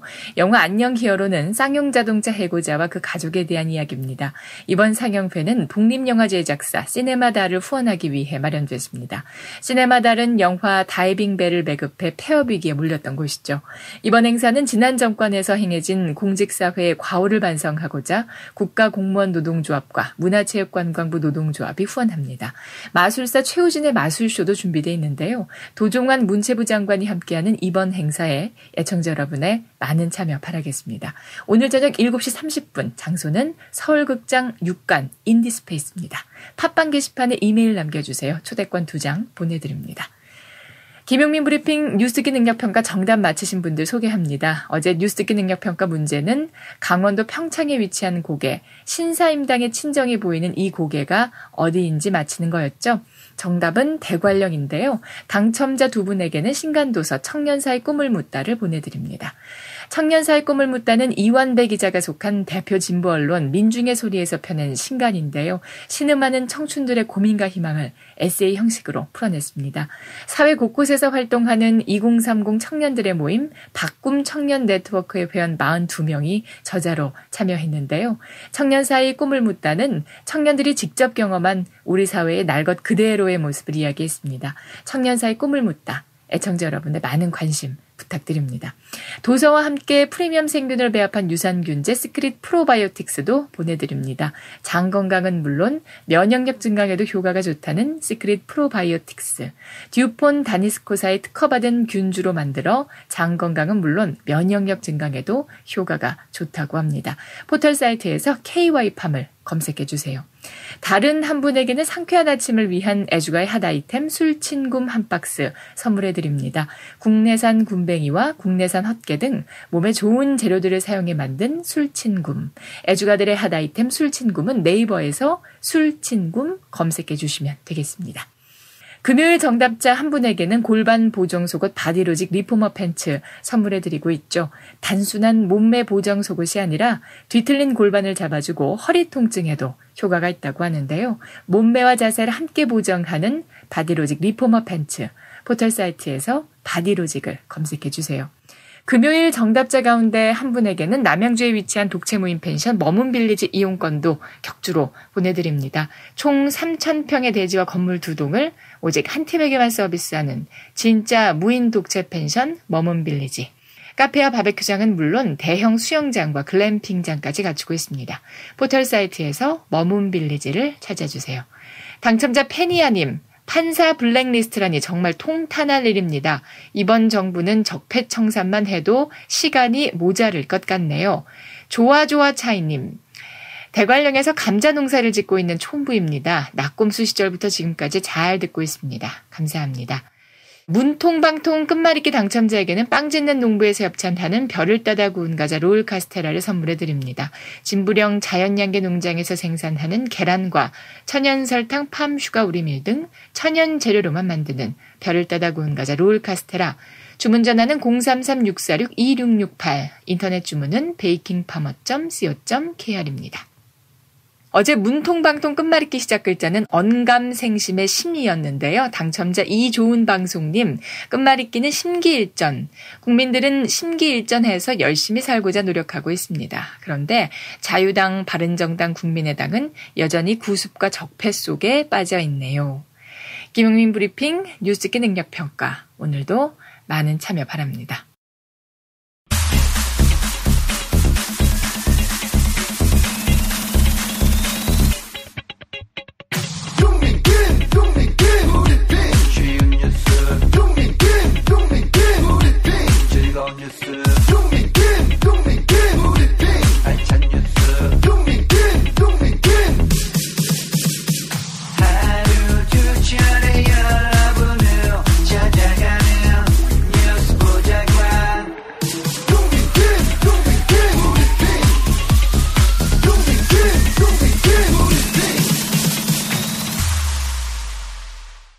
팟캐스트 포털 팟빵에 김용민 브리핑 게시판에 올라온 글 소개합니다. 심재영님, 각하는 지금 개고기 2인분을 나눠 드시며 심란함을 달래고 계시겠네요. 예. 어느 보신탕집에 가서 이 여름을 이기고 있을지 저도 궁금합니다. 엄마 배님, 내년 지방선거에서는 자유당 놈들을 모조리 몰아내야 합니다. 자유당 놈들은 보기도 싫고 목소리도 듣기 싫습니다. 라고 하셨고요. 전교조 합법화님, 제가 봤을 때 전교조 조합원이신 것 같아요. 부양의무제 폐지 같은 좋은 뉴스가 넘쳐나고 있습니다. 역시 촛불의 힘 덕분입니다. 자, 그리고 두 챔프님, 세금이 투명하게 쓰여지고 혜택이 느껴진다면 공동구매나 다를 게 없습니다. 아, 이거 감동인데요. 공동구매로 이걸 또 비유하셨군요. 세금을 내고 혜택을 떳떳하게 받는 것이 조세개혁의 마지막 지향점이라고 생각합니다. 네, 이런 말씀 남겨주셨습니다. 오늘 조금 늦게 올라왔습니다. 김프로 탓이라고 여러분 이해하시면 정확할 것입니다. 자, 김프로하고 친한 거 아시죠? 자, 2017년 7월 26일 수요일 김용민 브리핑 모두 마치겠습니다. 애청해주신 여러분 감사합니다.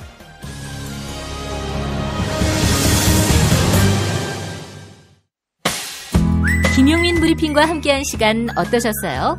다음 시간에도 보다 바르고 알차며 즐거운 정보로 여러분을 찾아가겠습니다. 팟캐스트 포털 팟빵에서 다운로드하기, 구독하기, 별점 주기, 댓글 달기로 응원해주세요. 잊지 마세요. 다운로드하기, 구독하기, 별점 주기, 댓글 달기.